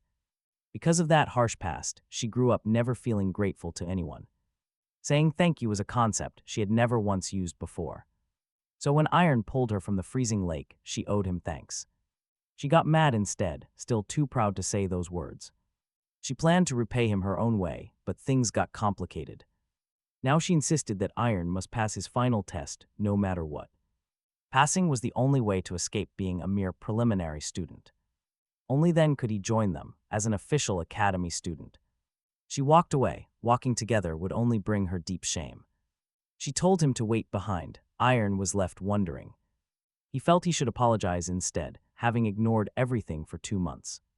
Looking at his hands, the young man realized how much he changed. He used to waste away in bed, but now he sat watching the sky. His first year at this school had actually been quite wonderful. Iron Perera felt he finally understood his own heart a little better. He appreciated his friends Judith, Brad, and Elijah more than ever. Even the strict academy directors and instructors had shaped his path. Not gonna lie, seeing how much he has grown really hits different. Soon, another student stepped up to demonstrate his sword skills. The academy head admired the boy's incredible speed and accuracy. Instructor Ahmed pointed out the rapid growth of these lower-ranked trainees. Many of them had improved leaps and bounds in a short time. This final test was bound to shake up the entire leaderboard. He unleashed a powerful slash, striking a heavy stone and splitting it in two. Though the cut was slightly slanted, the surface remained remarkably smooth. Every trainee was performing way above expectations, yet the master wanted more. While the results pleased others, Chrono Ian still felt slightly disappointed. Next up was Judith. The fierce girl stepped into the arena. She approached the headmaster, asking to take the test with a partner. The master was stunned. What on earth was she planning? Judith argued that a duel would push them both to their limits. Besides, her chosen opponent had already agreed to the match. Intrigued, the head of the academy asked who she wanted to fight. Judith named Brad Lloyd, who confidently walked out to the arena center. Judith did not want to rush, but this was her only choice. She boldly declared that she would surpass her rival right here today. Brad just smiled, acknowledging that such a proud statement was classic Judith. Their swords clashed instantly, beginning a fierce duel where neither would back down. They push past their limits. An incredible roar erupts as their wooden swords collide. Judith quickly slips past her opponent's sharp strikes. Onlookers quickly notice that the fiery girl is moving faster than ever. The instructor watches with his mouth open, amazed by what these two can do. Instructor Ahmed quietly admits that Judith is striking with absolute merciless force. Yet, Brad easily parries her explosive lunges, calmly asking if Judith really thinks she can beat him. Her immediate response is a fierce, desperate counterattack. Inside, Judith knows she must grow stronger. Brad tells himself to be even more precise, but with their next explosive collision, Judith's massive wooden blade suddenly snaps in half. She freezes in shock. Brad stands victoriously before his opponent, keeping his pristine weapon raised. Judith feels the bitter weight of defeat. Instructor Cahill quietly tells the academy director that these two are practically equals. But Instructor Ahmed disagrees, pointing out that Brad still holds the technical edge. The academy master starts clapping his hands, praising the two for an incredible showcase.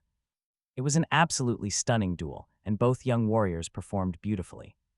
Judith and Brad offer a respectful bow to their instructors, feeling deeply satisfied. Next up is Ilya Lindsay. Brad watches closely, wondering just how much she has improved. He feels stronger now, but is it enough to beat her? Ilya steps forward, announcing she will demonstrate her family's legendary sword style. The academy master leans in, anticipating the heavenly sword style that once slew dragons. Ilya Lindsay takes her stance, a sharp and focused energy radiating from her. Suddenly, Instructor Karaka feels a sharp, chilling draft sweep through the training hall. It is the raw pressure from her effortless swings, as her form concludes. Absolute silence falls over the crowd. Nobody can believe what they just witnessed. Instructor Karaka quietly mutters that he finally understands the true meaning of heaven. Brad Lloyd looks on, realizing there is an insurmountable wall between them. How could he be so foolish? Judith breaks his thoughts, mentioning one last student is left. Iron Perera steps calmly into the very center of the stage. All eyes lock onto the quiet young man. Brad mentally begs him to stop. In his mind, Iron remembers Brad's warmth, thinking of how kind his friend is. Brad always radiated a bright, gentle energy that drew people close to him. Perhaps that is why everyone loves him. Still, Brad desperately prays right now. pleading for Iron not to show off anything crazy during his turn. But Iron is entirely locked in his own world, completely deaf to the noise. Master Ian watches with deep curiosity, wondering what this unusual boy will show. Every student stares in breathless anticipation as Iron raises his weapon. He calmly announces that he will perform a basic vertical strike. The words hit his friends and the instructors like a sudden bolt of lightning. A shocked student gasps, has Iron completely lost his mind right now? This is the final evaluation, where everyone expects a secret family technique. Instructor Ahmed realizes that despite the boy's strange choice, he is serious. But still, this is their final test. What could he possibly hope to prove with a basic downward slash? It is not even a combat technique. What could this bizarre young trainee possibly be thinking at a time like this? Master Ian leans forward, waiting to see what lies behind the boy's simple choice. A trainee who refused to learn from him, not even reacting to his sword dance. Chrono students watched in absolute shock. Why did Irene just freeze there? Ilya watched him meditate. The young man tensed every single muscle. Every muscle wound tight. Focus. A heavy, metallic weight of iron pierced his very soul. He still had absolutely no idea who that mysterious man from his dreams really was, or why he swung his sword so tirelessly, but pushing through the raw pain and patience. As long as he kept moving forward, his own iron will would be more than enough. Irene delivered a crushing, vertical strike, slicing a massive crack into the floor.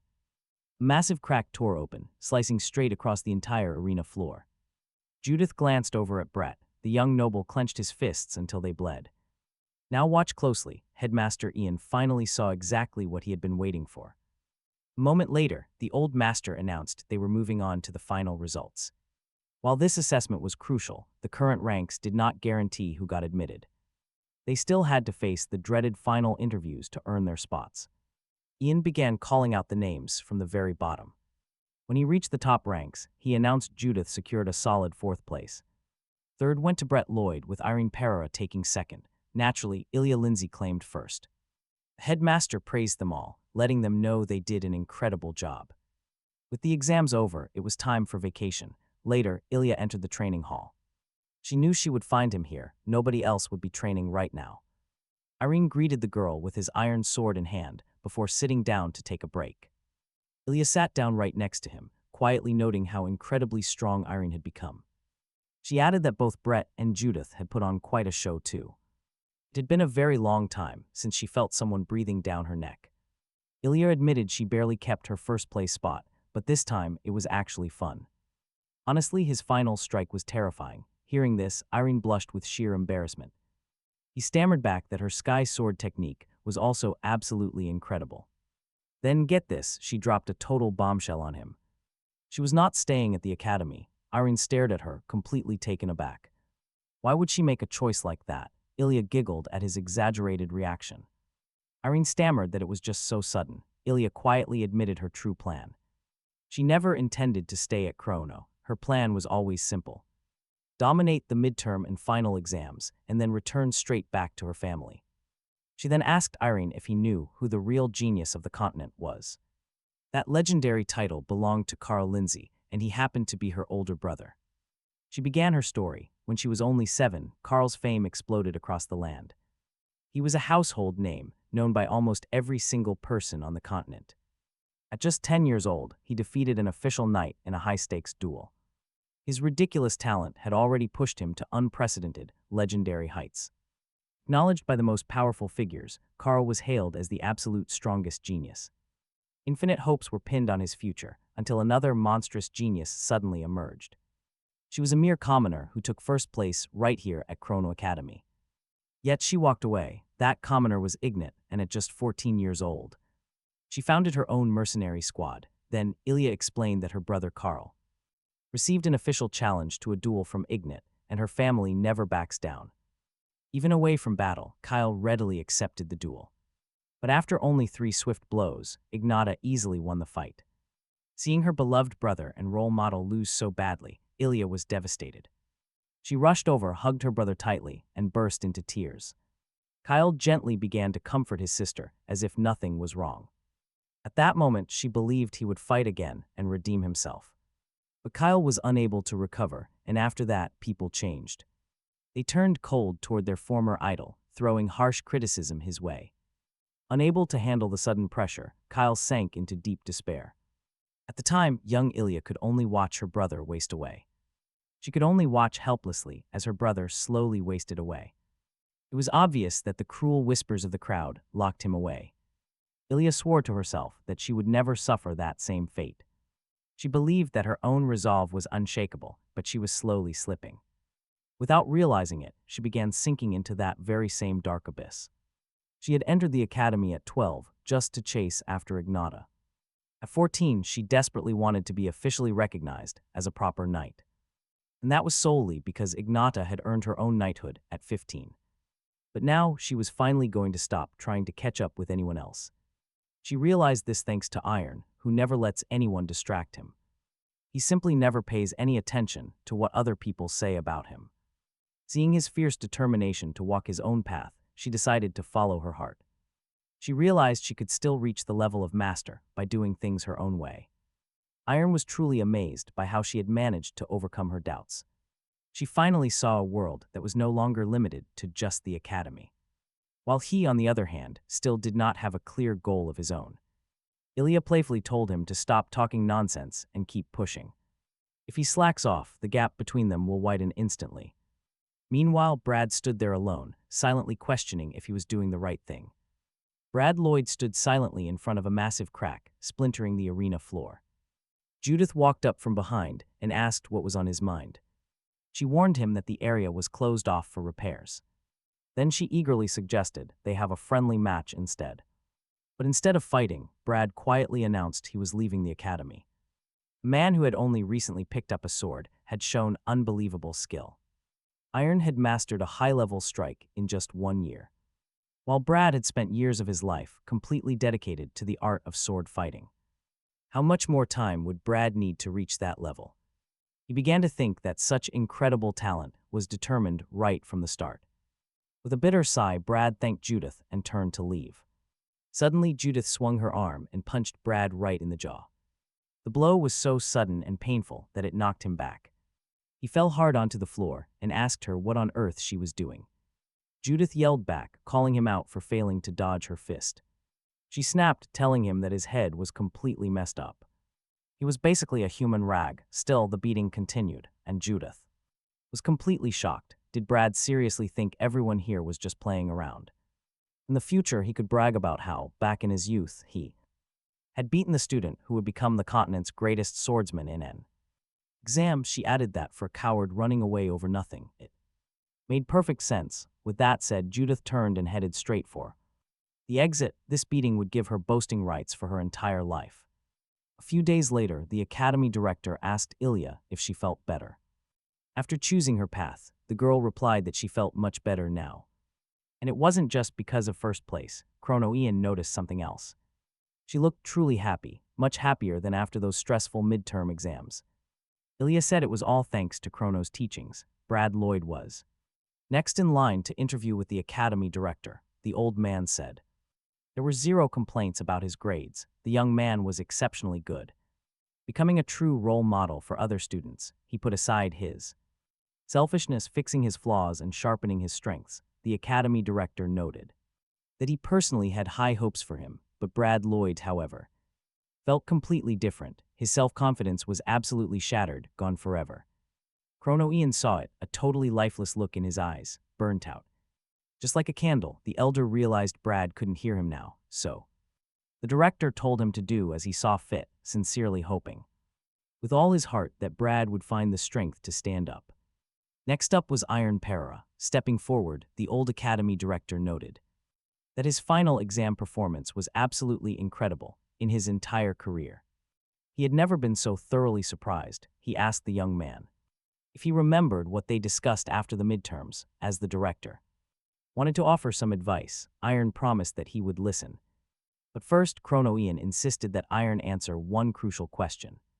Why did he pick up the sword? Iron immediately pictured the Dreamworld shadow, but had no way to explain that to the director. The elder told him not to overthink it. It didn't have to be anything grand. Ahmed even noted that basic desires like fame or money would also be perfectly fine, as long as the motive didn't violate basic morals. He could safely share it, but Iron stood there in absolute silence. The director concluded that the boy hadn't actually chosen the sword of his own free will. Ahmed asked what he meant by that, and the old man admitted he didn't quite know himself. Still, Chrono Ian felt deeply concerned.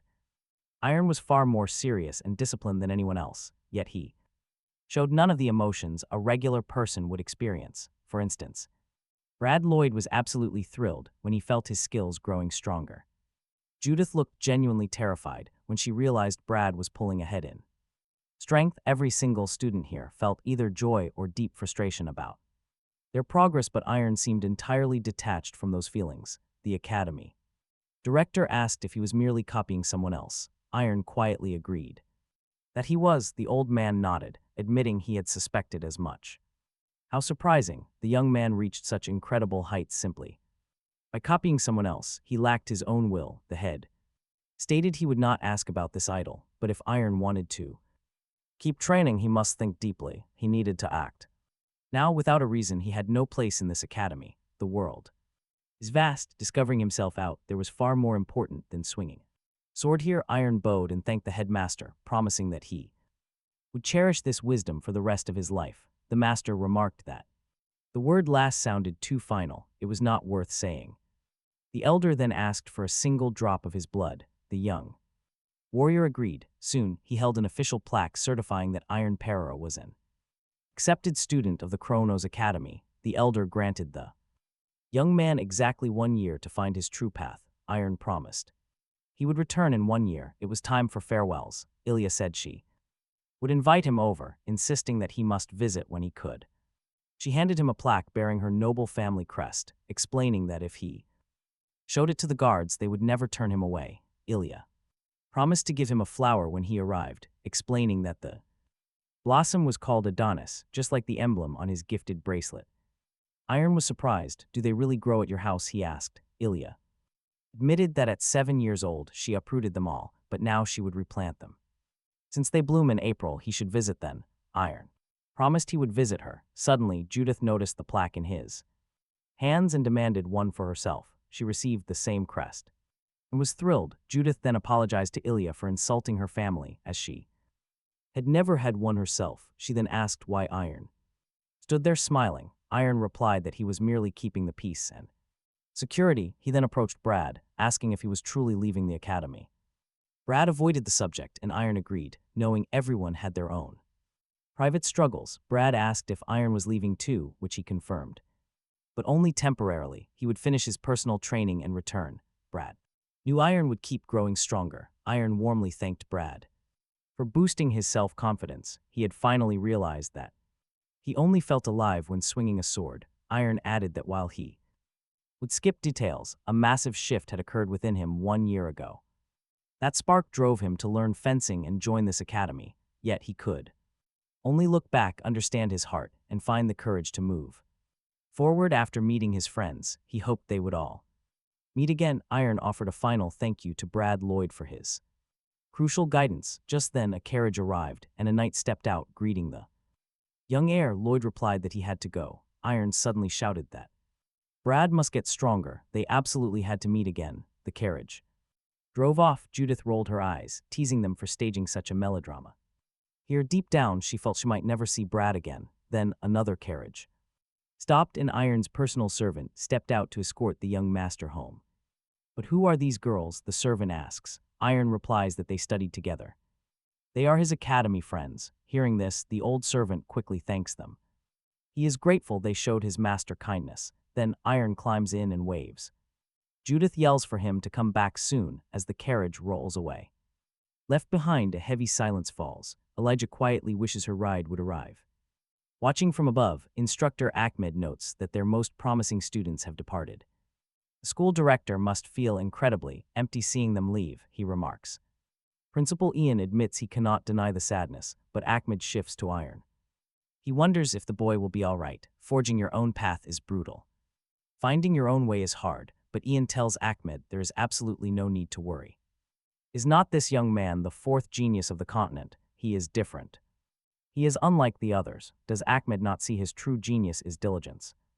Meanwhile, Judith sighs, feeling completely abandoned again, but then a voice calls out. Brad catches up, asking what she is staring at. She turns in total surprise.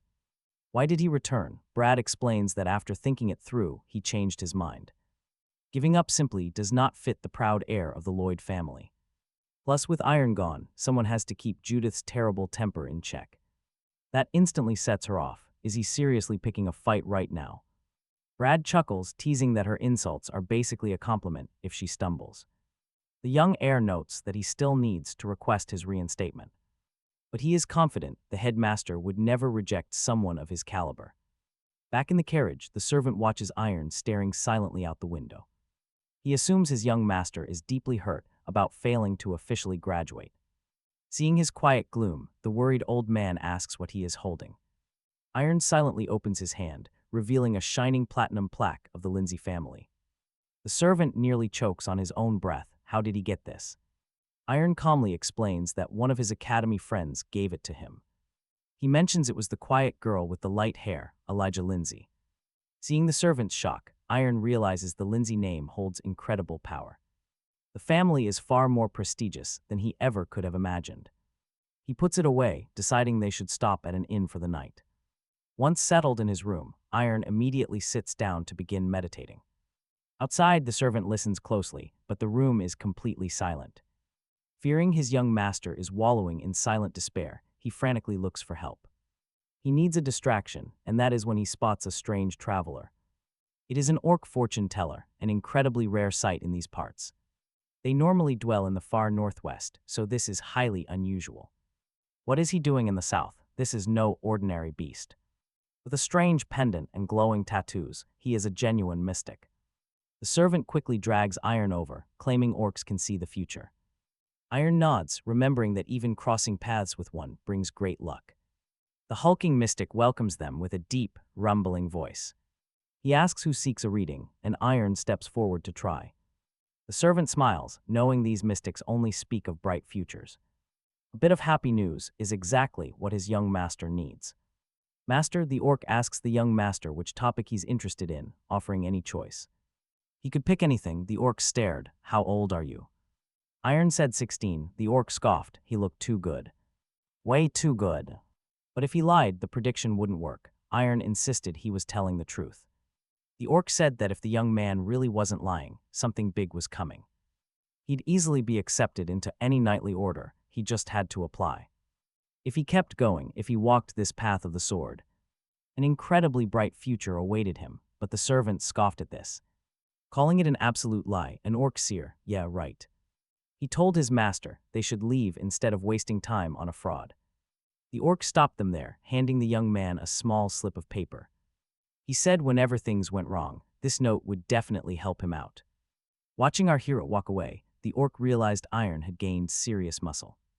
His training had clearly made his body incredibly strong, lean, and agile.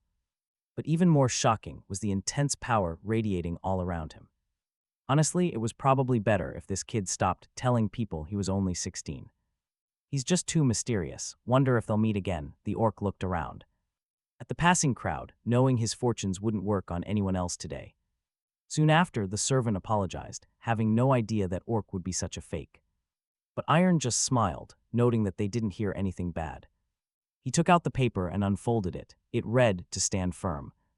You don't have to be alone. What on earth did that mean? And when the orc mentioned 10 years, was he referring to that man from his dreams? The servant muttered that he suspected something was off from the start. That weird age question, and claiming that failing the exam still got you accepted. It made no sense. Iron looked over, asking if the orc really said that. After all, he didn't fail the exam. The servant could barely believe his ears. Iron confirmed he was officially accepted into the prestigious academy. But there was a catch. His admission was actually conditional. He had exactly 1 year to finish a secret task from the headmaster. Just then, the coachman announced that the Gairn family carriage was drawing near. The servant groaned. How on earth did they run into their worst enemies today?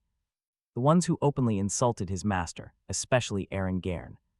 The servant warned him that Aaron Gairn and Jack Stewart had arrived. They were stepping out now, suggesting Iron stay inside if he felt uncomfortable. But Iron replied that everything was fine and it would be pretty. Rude to remain inside, the servant bowed and politely greeted the newcomers. specifically the young Aaron Gairn and Jack Stewart. They both looked at Iron and instantly realized he had grown taller and stronger. Aaron asked if Iron was returning from Chrono Academy. Greeted with a fake smile, Aaron mentioned how long it had been. He noted the academy students looked well trained. In fact, he almost didn't recognize Iron. He asked if he planned to continue fencing, adding it would obviously be a difficult path. He started late after all. Silent as ever, Iron simply stared back at him. He figured that was likely true, asking Aaron if he had anything else to add. If not, I will head out. It was a long journey and I need to rest as soon as possible. Jack Stewart saw it as a childish provocation, but the careless noble did not react the way Jack expected. Aaron stepped forward. He stopped Iron, offering a handshake in farewell. This caught Iron completely off guard. Why is that? Aaron claimed a handshake is enough for swordsmen to judge each other. Their opponent's skills. Iron admitted he had never heard of such a thing. Aaron replied that the famous swordsman, Sir Louis Sagard, was the one who said it. In fencing, raw muscle strength is everything. Sir Jack Stewart stepped in to confirm this. Aaron reached out, boasting that their family's top knight had just confirmed it. As the senior comrade who started training 6 years earlier, he would test him. He wanted to see just how much the boy's skill had grown over the years. Iron did not hesitate. He reached out and grabbed his opponent's hand. Aaron smiled inwardly, fully intending to crush this smug kid's hand. He wanted to see a painful grimace, but Iron remained completely unfazed. He did not even flinch. Aaron gasped at the sudden, crushing pressure. Iron was not even trying to squeeze. Then he calmly asked, "Do I really need to use force?" Instantly, Aaron Karen doubled over in pain. He yanked his hand back with a sharp cry. Iron quickly offered a polite apology. He claimed he was still pretty bad at controlling his own massive strength. Aaron steamed with rage. After all, nobody had ever overpowered him like this. Iron politely bid them farewell. That is when they noticed a nearby cat. The cat looked surprised, asking if that was really all. The servant nearly fainted. A talking cat, he instantly suspected they were dealing with a real witch. Whenever something defies common sense, people tend to call it magic. And while that is usually true, the reality here is actually quite different. This has nothing to do with magic, though people easily mix up the terms. Both forces rely on mana, but magic strictly follows logic and scientific rules. What is the actual term for a situation where people encounter something that is completely and utterly beyond all human reason? Witchcraft. That happens when the laws of nature are completely ignored. The servant wondered if the witch turned into a cat. Or maybe she was a witch cat. Jack Stewart knew this would end badly. Getting involved with a witch was bad news. They had to leave right away. They quickly apologized to the cat for being rude, begging for her forgiveness. The cat sounded disappointed, asking if there really would not be a fight. She was quite shocked they were just walking away like that. The servant noticed she was standing on her hind legs. This was definitely a witch. The cat eagerly suggested they duel instead. She even offered to lend them a sword, pulling one out to show them. Jack Stewart quickly intervened, saying the cat must have misunderstood their bond. The Pereira and Karen families always support and help one another. The cat sighed in disappointment, having hoped for some real entertainment. Jack Stewart apologized to Iron for wasting his time, preparing to leave. It would not keep him any longer. Meanwhile, Iron wondered about that cat. Is she human? The servant was not sure but suspected some connection. She seemed connected to the Ares Curia. Both of them were witches. At the Pereira estate gate, his family eagerly stood waiting for him. Iron announced his return. His proud father welcomed him home immediately. Excellent job, his father noted, hearing the young man's impressive achievements. His father concluded the academy had finally recognized his talent. He was incredibly proud, leaving Iron absolutely shocked that his father actually said those words. His father then brought up what Marcus's servant had previously mentioned. They apparently met a talking cat on the road, a sorceress named Lulu. Iron was stunned. Was this powerful sorceress not human? His father noted she possessed human intelligence, and Curia quickly agreed. She was incredibly strong, unmatched by anyone they had ever seen. Stronger than any royal capital witch, Amelia added. Lulu arrived recently. She had actually showed up 10 days ago, directly asking to teach young Curia. Suspicious, they sent a formal inquiry to the Sorcerers Association first. Amelia asked for Iron's thoughts, while Curia eagerly pressed him. Iron admitted he honestly knew nothing of magical sorceresses. Amelia scolded her daughter, but Curia was just curious. She claimed curiosity, but Iron knew his sister's stubborn nature. He knew something very unpleasant had definitely happened. Iron offered his younger sister a lovely gift, though he seriously doubted she would like it. His father smiled, quite pleased to see Iron buying thoughtful presents. Carolia expressed her thanks, while Iron remembered his servant's advice. Marcus had told him to prepare gifts for everyone. Good thing he listened. Suddenly, a cat popped onto the table. She spoke up, "So this is Curia's older brother," she remarked. Similar smell but completely different people. Curia grabbed her. Clutching the cat tightly by the scruff, she demanded to know how she entered. The cat quickly apologized, saying she meant no harm. She only wanted to convince the brother, claiming it was an accident. Curia demanded an explanation, and honestly, the cat's response was priceless. She figured the older brother was far easier to deal with. Knowing Curia loved her brother, she tried to win him over first. Curia yelled that she would never become her student. She stormed out. Later, lying in bed, Iron quietly reflected. His family loved the gifts, even more than his academy admission. In a normal family, such warm scenes were probably common. Seeing them so happy made him feel glad, yet guilty. Iron vowed right then to stop wasting any more of his time. He had to master his sword. Suddenly, a knock sounded. The maid asked if he wanted the training grounds tomorrow. Iron confirmed and asked her to prepare his request in advance. His hands were practically itching to hold a real blade again. It had been a whole half-month since he held one. Aaron Karen left the study, leaving Jack Stewart with his father. Viscount Filchern notices a strange shift in his son. He demands to know what happened at the Perora estate. Jack Stewart explains that on their return journey they had crossed paths with Aaron Perora, sharing the details. Hearing this, the Viscount explodes into vicious rage. He demands if Jack Stewart honestly finds this normal, questioning why. He failed to react properly. The knight quickly apologizes, but the Viscount remains deeply unsettled. He wonders how Aaron could transform so suddenly. Jack Stewart admits this. Young noble felt like an entirely new person, as if he had reaped massive rewards from the Chrono Academy, but the Viscount scoffingly notes that swordsmanship is no witchcraft. He has despised Harun Perora for ages. That man possessed everything: good looks, striking features, and a wife widely renowned as a great beauty, along with a gifted daughter. Meanwhile, their family fortune kept growing. Now, the pathetic son he easily looked down upon had suddenly risen up. Right then, the Viscount's own son steps into the grand office, telling him there is no need for anger. Any unwanted sprout simply needs to be plucked from the root to end the problem. This was their prominent heir, Ryan Chern. He calmly explains he has a plan for when the 6 great southern families of the Hale Kingdom gather at the Perora estate for the Lord's Assembly. It will be the perfect chance to humiliate that complacent household. The Viscount smiles, calling it a brilliant and cunning strategy, expecting nothing less from the brilliant pride of their noble household. Yet Jack Stewart silently worries that Aaron might be in serious danger now, since a far more gifted, highly intelligent, and incredibly ruthless opponent has stepped onto the board. He was thinking of the heir, Ryan Chern. Meanwhile, the local knights step out of the armory in surprise. What kind of training is happening at this ungodly hour? The monster subjugation is starting soon anyway, so why push so hard? If they do not hunt beasts regularly, they will inevitably breach the dimensional gates. The men mutter that these hunts are mostly staged to show off noble status. But their gossip stops when they notice the young heir of the family. Already on the field, intensely warming up, a senior knight steps forward and salutes him politely, asking what brings him out so early in the morning.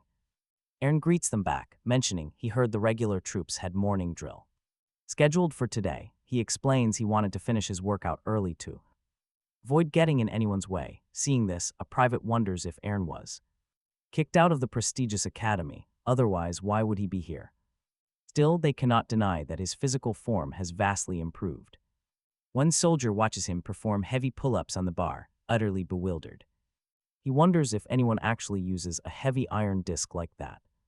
Suddenly, Senior Knight Oron Jukran arrives and demands to know if his soldiers came here to slack off. The panicked private quickly defends themselves, explaining they were just watching the young heir train. Oron Jukran turns his gaze toward the boy and freezes in shock. is the lazy lord really doing? Weighted pull-ups on the high bar, what on earth happened to him? This past year, Oran Jukran notes that while the boy looks impressive, to inexperienced trainees, his actual combat skills are likely still far below par. One of the tired knights asks Sir Zukran if he can replicate the young heir's incredible training routine. Zukran immediately roars at his men to get back to work. Meanwhile, Iron spots a familiar cat nearby, wondering what Lulu is doing here. He forces himself to look away because absolutely nothing can distract him from his blade. To find his path, he must stop repeating the same swing. It is time to practice the techniques from the academy. A whole week flies by, leaving knights baffled. How is the young master running so fast with steady breathing? He is not even breaking a sweat, prompting one heavily exhausted knight to speak up. The young master has grown tough, and training is almost over. Since the session is done, will the young master head back with them? Iron declines. He stays behind, his mind drifting back to his academy friends. They were truly incredible, pushing through daily training without help. Suddenly, Iron realizes that Lulu has been quietly watching him train for a whole week. What is she thinking? A knight warns him to tread carefully. Rumors claim this witch cat brings bad luck, even carrying a curse. Now the young man finally understands why all the soldiers steer completely clear of her. Silly gossip aside, Marcus soon arrives to check on the young master. Iron confronts the cat, reminding her of her promise from last time. So why has she been avoiding him all week instead of actually coming to talk? Lulu scoffs, saying Sister Curia is interesting, but Iron is boring. He is as boring as cobblestones, which Iron finds pretty rude. Still, Lulu reveals she has a very special gift for him, reaching into her own stash. She tosses him a wooden ball, claiming she wanted to give it away right now. Iron should take it and talk to Curia, leaving Marcus stunned. That item is a legendary cat's eye gem, an incredibly valuable treasure worth a fortune. Iron wonders why she would part with something so incredibly precious just for Curia. Just to make Curia her student, Lulu calls it a good question. She genuinely likes the girl, and honestly, what other reason could she possibly even need? Marcus is stunned, wondering if bribing people with treasures is normal. Lulu asks if the servant implies she has no concept of money. Marcus quickly backtracks, but Lulu insists she knows exactly how much that rare gem is worth. She explains that humans are naturally obsessed with gold and glittering jewels. There are greater treasures in this world that money cannot buy. Take this simple wooden ball that releases an incredibly wonderful, rich aroma, for instance. You cannot find another like it for dozens of rare gems. It is a true masterpiece, just like her favorite foxtail and soft plush toy. Those were gifts from her stray cat friend, things that gold can never hope to buy. Marcus has to admit there is some strange logic to her words. Iron finds this unique, a secret he never would have guessed. There is real, priceless value in his bond with Curia that money cannot ever touch. Lulu tells him to keep quiet so he might stand a chance of looking smart. The cat tells him to take the rare gemstone and go. He should present the moonstone to Curia and sing the praises of Lulu to her now. But to her utter shock, the young man flatly refuses to accept it. Are you listening? This moony eye is very expensive, but the boy wanted to say what he felt. He wanted to share what he actually felt and saw after meeting her, not just the cat's words. Lulu admitted she had hoped to win him over with that stone. But that didn't change the reality. It was quite clear that the young man was very simple compared to his sister. The cat promised to visit often. Soon, a new day arrived. Lulu ran straight to the young man, shouting that something terrible had just happened. He had to follow her immediately. Iron did, and then Lulu told the young man to stay close while she ate. Iron was baffled. Was this the big emergency? Lulu explained she always felt anxious, eating alone, with no one watching over her. What could possibly be worse? Another day went by, and Lulu asked if the young man knew what a cat lying on its belly was thinking. Iron honestly admitted that he had absolutely no idea. Lulu confessed she didn't know either, or else she wouldn't have asked. Sitting next to Lulu, Iron suddenly let out a smile. The cat was surprised.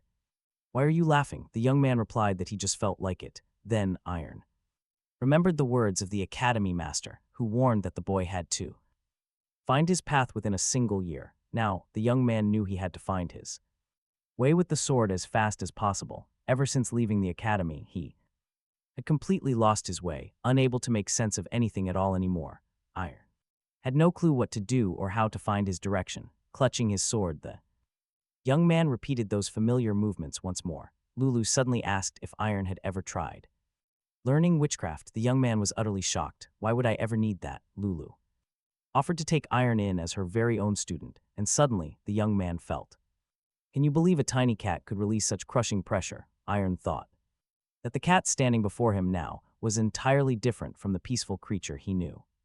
Lulu repeated her tempting offer. The cat promised she would teach the young man all kinds of secrets, and then they would venture off to the joyful world of sorcerers. Suddenly, Iron noticed the heavy energy had completely vanished. Iron replied that he declined because he was not a sorcerer but a dedicated swordsman. Lulu insisted that he should definitely start learning from her anyway. Iron pointed out that sorcery was vastly different from ordinary magic, declaring that he could never master it even if he tried, but Lulu insisted that no one is better suited for sorcery than a swordsman with an unyielding will. There was a great chance he would unlock a special power to make his sword even stronger. She asked if he knew the difference between swordsmen, sorcerers, and mages. All martial artists focus entirely on strengthening their physical body, which represents their own vast inner cosmos. By training tirelessly and tempering their bodies, they eventually acquire a mysterious power known as aura. Meanwhile, mages focus on the environment, representing the external cosmos. Their goal is to analyze the mystical power of mana, which completely permeates the universe, trying to understand the natural laws of the world. Then, the cat asked, what about sorcerers? Most people tend to view sorcerers as eccentric beings who constantly defy the natural order of the universe. They crave to make the impossible possible. They are fascinating creatures who completely ignore common sense and worldly logic, materializing their deepest, most passionate desires into reality. That is the true nature of sorcerers. They are, as Lulu added, incredibly stubborn. To some extent, it is true. A powerful will can fulfill even the most absurd desires. Desires like changing the entire world single-handedly, an unmatched spirit. Something ordinary people cannot even begin to imagine serves as the true gauge of a strong soul. It is the absolute foundation of a sorcerer's power. Lulu the cat has her own thoughts on this. Specifically, the perpendicular cut practiced by the young man, which conveys an incredibly strong will and an absolute desire to slice through anything at any cost. But Lulu warns that raw will is not enough, though even a little help might do it. She could help him awaken magic that would empower his blade, but Iron politely declines. He claims he cannot do it, leaving Lulu completely stunned by his sudden refusal. What is the problem? Iron quietly admits that the sword does not actually belong to him. This is a total curveball for the cat, but Iron has other questions on his mind. Maybe she can help him decipher the strange, lingering secrets of his own dreams. After hearing his deepest thoughts, Lulu compares it to a mysterious transfer of souls. It is a rare phenomenon where the memories and character of another being are imposed on a person, though his situation is not completely identical. Still, she suggests this minor detail should not get in the way of learning magic. Iron is impressed. She only saw him strike once, yet she understood it completely. It seems the mysterious swordsman's technique is genuinely fascinating to her. Yet Iron turns her down again, refusing to learn magic for someone else's sake. Lulu urges him to try it just once, hoping to spark his interest. But the young man insists he only wants to find his own sword. Lulu wonders what his style actually looks like when he is not mimicking someone else. Iron quietly reflects on his origin, knowing he must eventually return to that place. Deciding to change the subject, Lulu offers her reluctant student some quick advice. Confused, the youth protests that he never agreed to learn magic. But Lulu claims he is missing the point. None of his actions so far have shown true effort. To put it bluntly, they are just futile attempts. Later that night, Iron lies awake, completely baffled by the cat's sharp words. A sudden knock at his door breaks his train of thought as Marcus enters. The loyal servant checks if Lulu is around before delivering some important news. He has two major updates. The first is about an upcoming military expedition. A formal meeting at the estate will soon address this critical situation. Though it is not official yet, Marcus wanted his master to know early. Iron nods, absorbing the information. Then Marcus shares his second piece of news. It is about Lady Lulu, and some pretty dark rumors are spreading fast.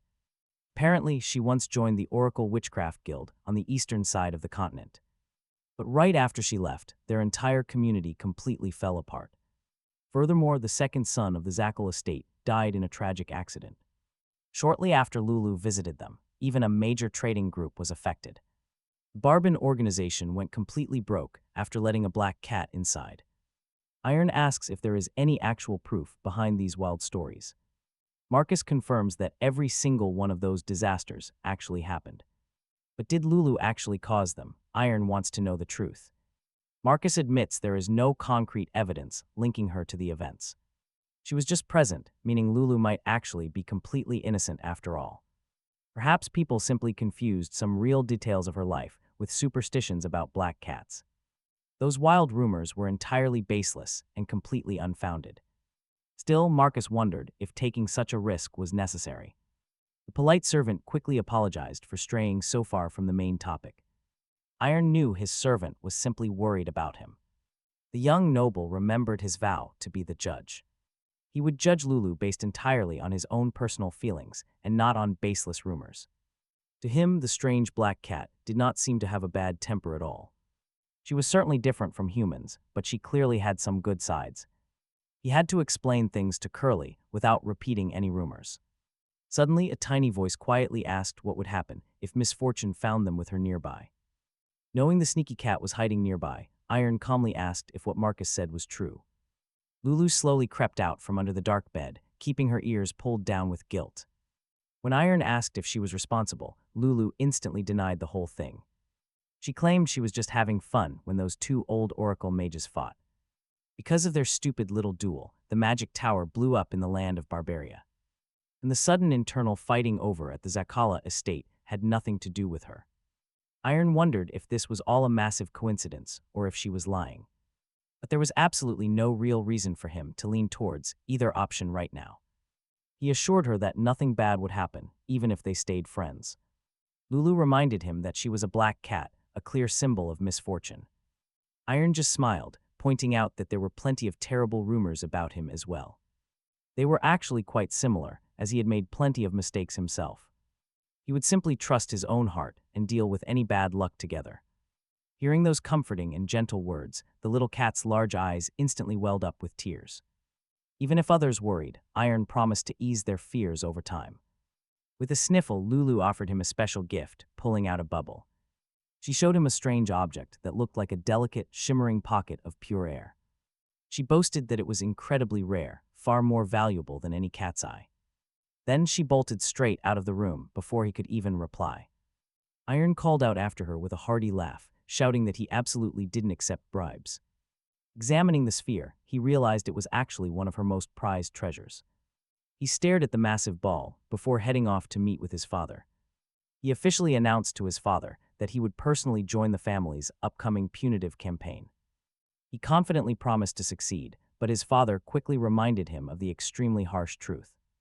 This specific campaign was not about hunting down mindless, wild monsters. And let's face it, clashing with other humans is always way messier. Iron simply looked his father in the eye and swore he would do his absolute best. A week later, prominent guests began arriving at the Grand Perera estate. The head of the house warmly met Viscount Curran and his sons.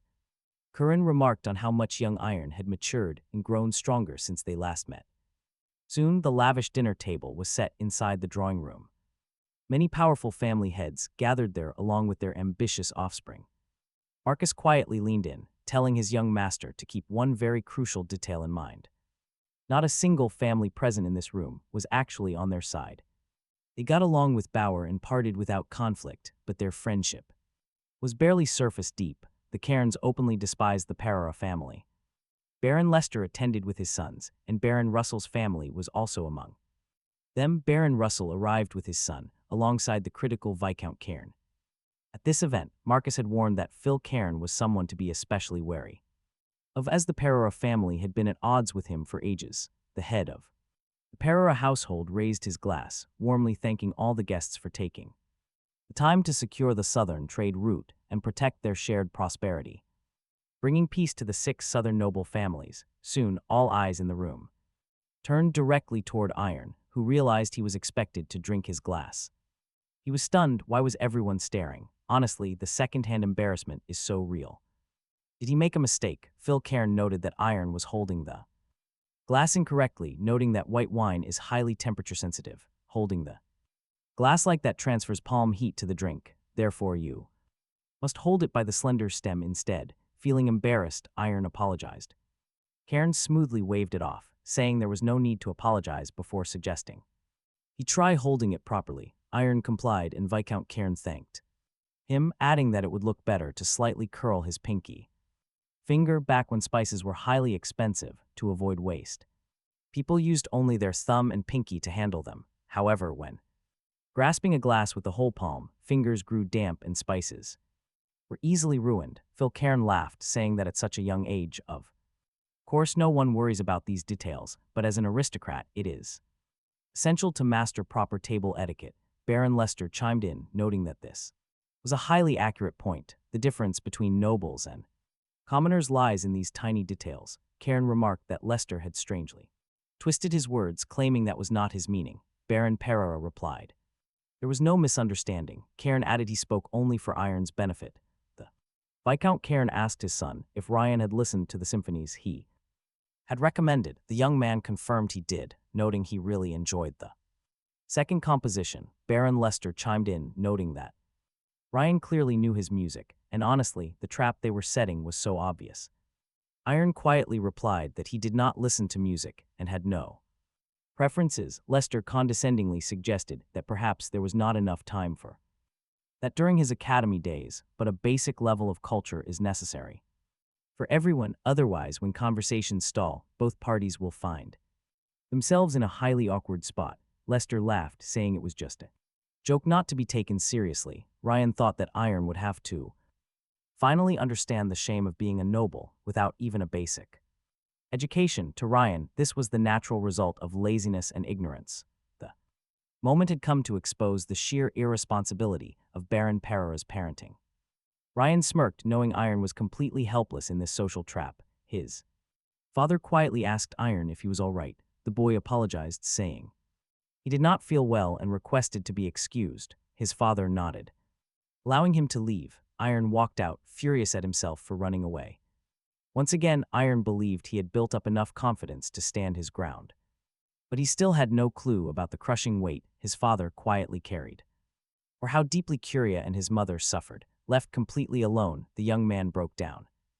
Leaning against the cold wall, he wept, feeling like an absolutely terrible son. Feeling disconnected from his own sword, Iron asked Lulu what futile effort truly meant. The cat replied that it meant everything you did was utterly meaningless. Simply pushing your body to its physical limit is not real effort. You must engage physically and spiritually. That is what real effort means. Lulu explained that uniting the body and soul is essential for true mastery. Strong actions require a strong soul to back them. Had Iron actually trained his spirit?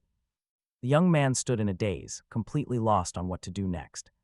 Where should he go? A voice behind him suddenly asked if he was really there. Noticing his stance was pretty solid, they remarked his academy training was not in vain. Iron turned around and spotted Kevin and Caesar, the arrogant heirs of Baron Lester. The young nobles complained about how boring it was to wait for the adults. They suggested a quick duel. Baron Russell's heir, Martin, laughed in agreement. Martin mocked Iron's silence, saying he probably did not even know how to hold a sword. A year of basic fencing lessons was clearly not enough for this lazy noble. But get this, Iron calmly accepts the challenge, shocking everyone. He raised his blade. Take your shot. His opponents were stunned.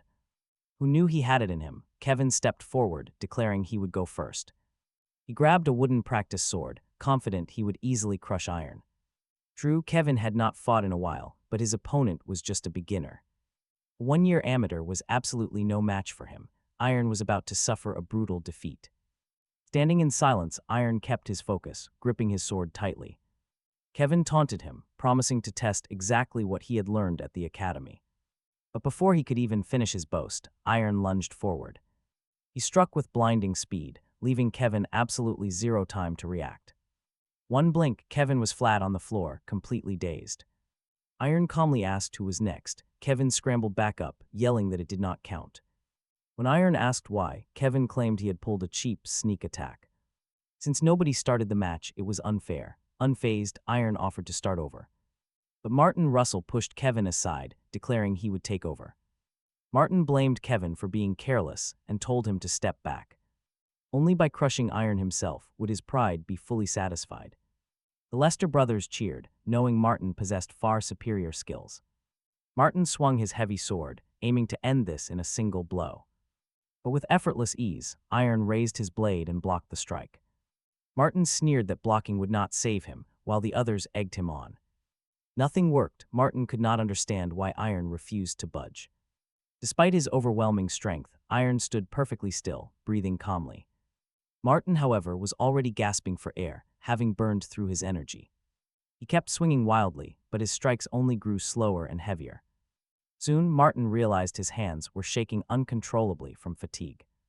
Iron looked at him, calmly asking why he had stopped his assault.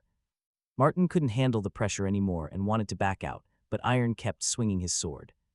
Martin desperately wished for someone to step in. Suddenly, a loud voice ordered them to stop. The sparring immediately halted, though the victor was obvious. Ryan Kieran stepped into the room. He warned Martin to stand down before things got ugly. Nobody wanted him getting badly hurt. Right, Ryan then turned to Iron, remarking that the boy had become genuinely formidable. He asked if Iron wanted to challenge him instead, but suggested using real weapons. A duel with real steel. Iron was stunned. Why was his senior proposing this? To everyone's shock, Iron accepted the challenge. Ryan smiled, liking the kid's bold attitude. Still, Ryan wondered where on earth the kid found the courage to agree. Facing a live blade was no joke. It seemed his academy training made him fearless. Ryan even toyed with the idea of carving a little scar onto his face. Though a noble's face is highly valued, Ryan offered a generous advantage. He gave his opponent the right to strike first, considering his late start in swordsmanship. It only felt like the gentlemanly thing to do, but would Iron actually accept? Without hesitation, the young man accepted the terms. Ryan was genuinely surprised. He never imagined a day would come when they would actually face off. A bizarre feeling washed over him. The old Iron was just a pathetic coward. Ryan urged his opponent to attack and not disappoint him. Iron simply raised his sword. He gripped the hilt tightly with both hands, remaining completely calm and focused. The onlookers gasped in confusion. Had this crazy guy really just closed his eyes? Perhaps he was just bluffing, but Ryan felt an unsettling pressure in the air. Something unusual was coming. He had never seen his rival project this much power. Suddenly, Iron swung his blade with massive force, splitting the air wide open. The violent shockwave of the strike sent Ryan flying backward like a leaf. He slammed hard into the wall, completely unable to process what just happened. Did a physical strike just blast him back? Did he fear a careless opponent? Then he saw it. Iron's sword had snapped clean in half, as if sliced. Yet Iron just stood there silently. The entire crowd was frozen in shock. Had Ryan actually lost? Ryan stared down at his broken weapon in disbelief. He couldn't fathom how this was possible. How did Iron manage to do this? They had not even crossed blades. Just then, the adults entered the room. Viscount Cairn announced that the boys had finally been located, asking if they fought. But his expression darkened as he asked his son why his sword was shattered. Ryan stood frozen in shame, but swallowing his pride, he admitted his total defeat. Viscount Cairn and the surrounding nobles were utterly stunned. Meanwhile, Baron Pereira could barely contain his explosive excitement. Was his boy truly this powerful? Ryan was at a complete loss. He desperately tried to play it cool. He handed his ruined sword over to Jack Stewart, maintaining a calm facade. The young noble spoke casually, pretending the entire thing was no big deal. He praised Iron's incredible skills, explaining how the shockwave shattered his weapon. A force that broke steel from over 5 meters away. Viscount Cairn laughed.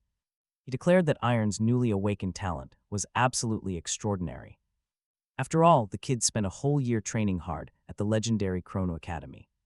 It was no wonder his son struggled. Baron Lester noted this great blessing. This terrifying progress would undoubtedly bring immense glory to the Southern Union. Regarding the expedition, Cairn admits he actually envied Baron Pereira. Late at night, the meeting wraps up, and the guests begin heading back home. The Viscount is stunned. He cannot believe they boosted Pereira's morale this way. By throwing the duel, they almost completely ruined their relationship with the family. Thankfully, everything ended on a positive note, a narrow escape. The Viscount warns his son to be much more careful from now on. He will no longer overlook these sudden, reckless changes to their plans. Ryan apologizes. Immediately, he orders Jack Stewart to summon their 5 pupil soldiers. Meanwhile, Baron Perera tells his son there is no need to join. A punitive expedition, securing his spot at the academy, is much more vital. Why waste time here? He should be focusing on his growth. Is that not a better use of his skills, but iron objects? He wants in. He insists on taking part in this expedition. The young man understands his father's deep worries about his safety. To make up for his flaws, he will do absolutely everything in his power. He will resolve every single concern over these next 3 weeks. If his father still doubts him after that, he will step down. As he leaves, his sister and mother watch him walk down the hallway. The girl worries, asking her mother if everything will really be all right. Mother smiles. Her brother is incredible, and all they can do is believe. And honestly, they have every reason to. Soon, Iron is back training. Gripping his sword, he vows never to pass his burdens to his family. No more disrespect, not on his watch and never for his sake. He will not stand by while they silently swallow their anger and sadness. Iron turns to Lulu, asking if his constant training looks totally pointless. The cat replies that he is finally making a genuine, real effort. Because of this, Lulu says he can finally start learning witchcraft. He is eager. He asks her to teach him right this second. He will follow any order she gives, but Lulu tells him to wait. Do not rush. While she will teach him, it will not be today. The cat tells him to calm down and collect his chaotic thoughts. Whatever happened, he needs rest. Their lessons will officially start tomorrow. Iron agrees, adding that nobody will disturb them at the training grounds. He asked his father to block access. Lulu thinks this is excellent. Wait, where did Lulu even get those glasses? Iron is completely stunned. She explains that appearance matters. Such tiny things can shift your mindset.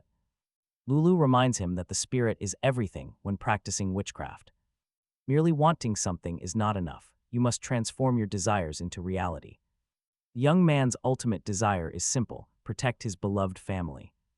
Lulu looks into her book, asking how he can make that wish stronger. When Iron admits he has no idea, she suggests using superstition. It is like relying on completely baseless rumors, but it builds belief. And in witchcraft, belief reigns supreme, no matter how wild the request. The more sincerely you believe, the more powerful the magic becomes. Think about how primitive humans once worshipped the sun and giant stones. Through basic offerings, they chase their deepest desires. They lean on religion, the most unshakable anchor of belief. A sacrifice is highly effective. Still, it is best avoided entirely.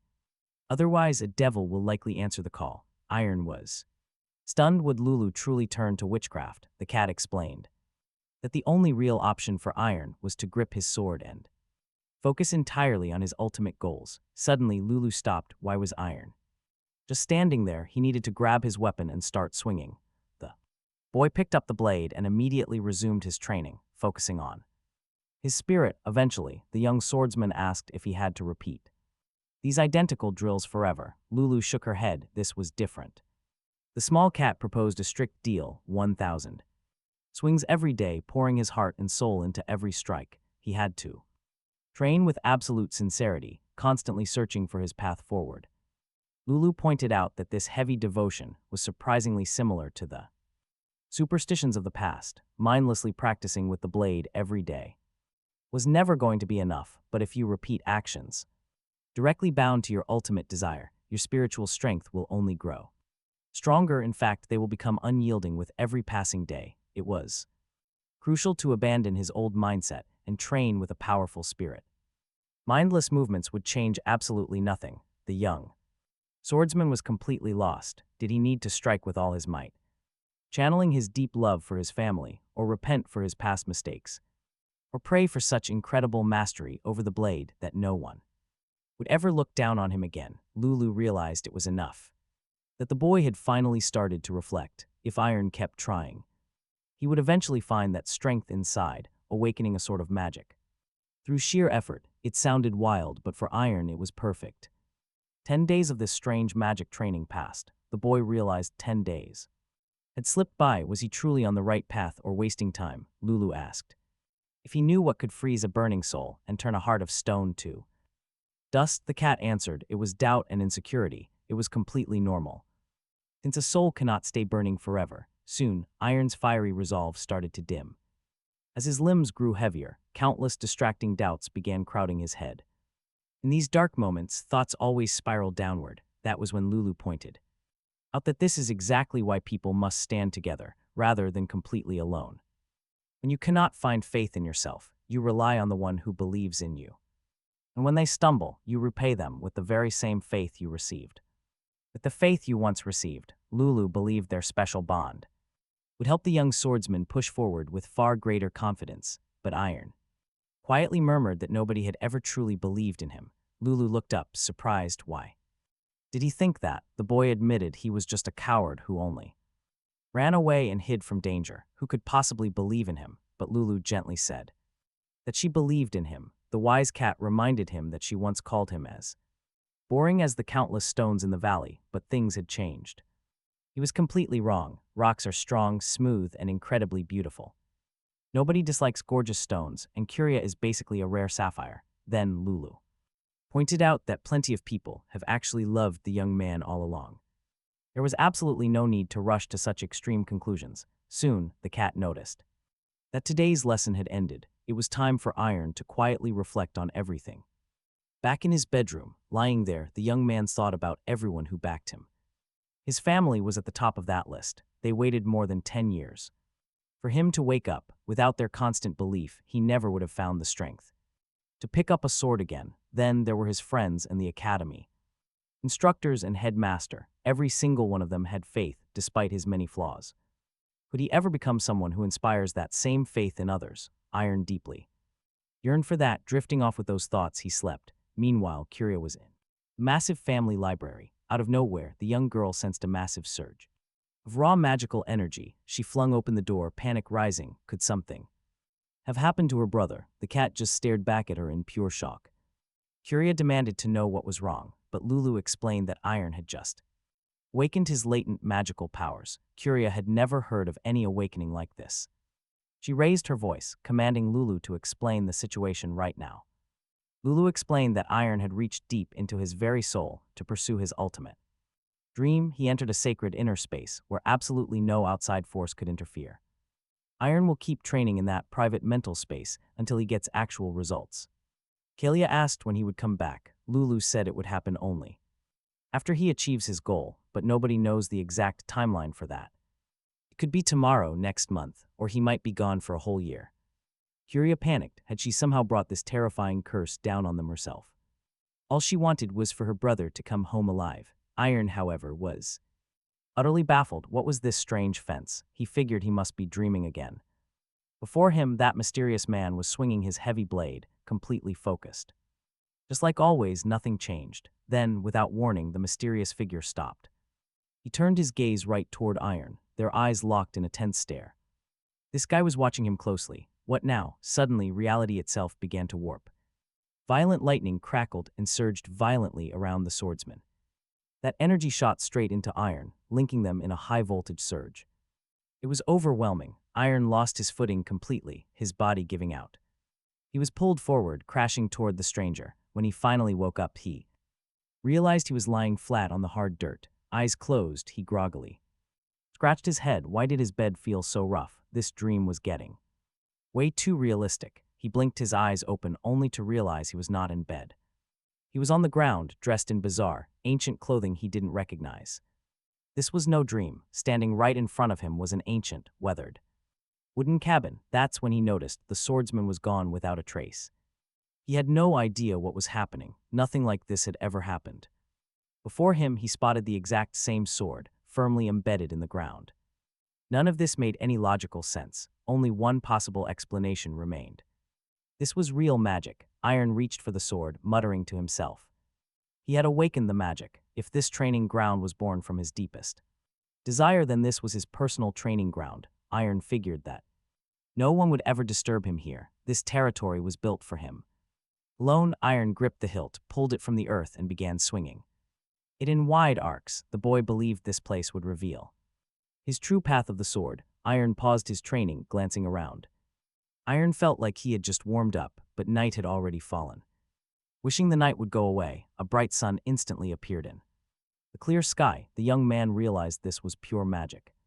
When Iron wished for spring, a warm breeze immediately blew. He entered a rustic wooden hut, finding an empty table inside. Done with training, he thought it would be great to change into clean, dry clothes. Immediately, our hero was seated at a table completely piled high with fresh, delicious food. After his meal, the boy collapsed onto a bed and whispered how wonderful this place was. Iron knew this was the perfect sanctuary to master his blade. The magic here was absolutely breathtaking. By his 5th day in another world, Iron fell asleep in bed every single time, only to wake up on the training ground. He had to achieve his goal, or he would never leave this place. Iron assumed the Phantom Warrior was connected to him, since he appeared at the moment his magic awakened. Iron quickly pushed away distracting thoughts because he needed to focus only on training. He had to swing with all his heart. Every single time, our hero had done 2,000 swings yesterday, so today he aimed for 3,000. It was now day 2011 in this world. Pushing past 6,000 swings seemed completely impossible, leaving Iron utterly confused. He tried to stay calm and told himself there was no room for doubt. Swinging was his only choice, eventually forcing his way to 6,095. But as he grew comfortable in these surroundings, his focus began to slip. By day 353, his counts fell. Today he did less, managing only 5,295 swings. Iron realized he had not taken a single break all year. Tossing his sword aside, he decided to recover and start training tomorrow. On day 417, he stopped at 3,695. Iron noticed a dull numbness spreading through his right arm, a clear warning. If he pushed now, tomorrow would be a disaster. He stopped. By day 624, all training stopped. Iron Perora had not touched his weapon in 96 days. Opening his eyes, he realized this failure made sense. He was just a naturally lazy person. His hard work at the academy was never of his own free will. It was driven by the shadow of the warrior from his dream. Iron decided to step back and look at his life objectively. His search for the sword had trapped him here. Once that phantom's presence faded, Iron simply collapsed. All those exhausting hours turned out to be completely empty sword swings. He had poured his soul into it for just 1 year, and that was his limit. Iron had no clue how long he had stayed inside this endless, timeless void. In reality, he had wasted so many weeks just idling around, yet it didn't matter anymore. It was enough to finally find peace in a place with absolutely no one else. Just him and his thoughts. Suddenly, the young man opened his eyes at a familiar voice.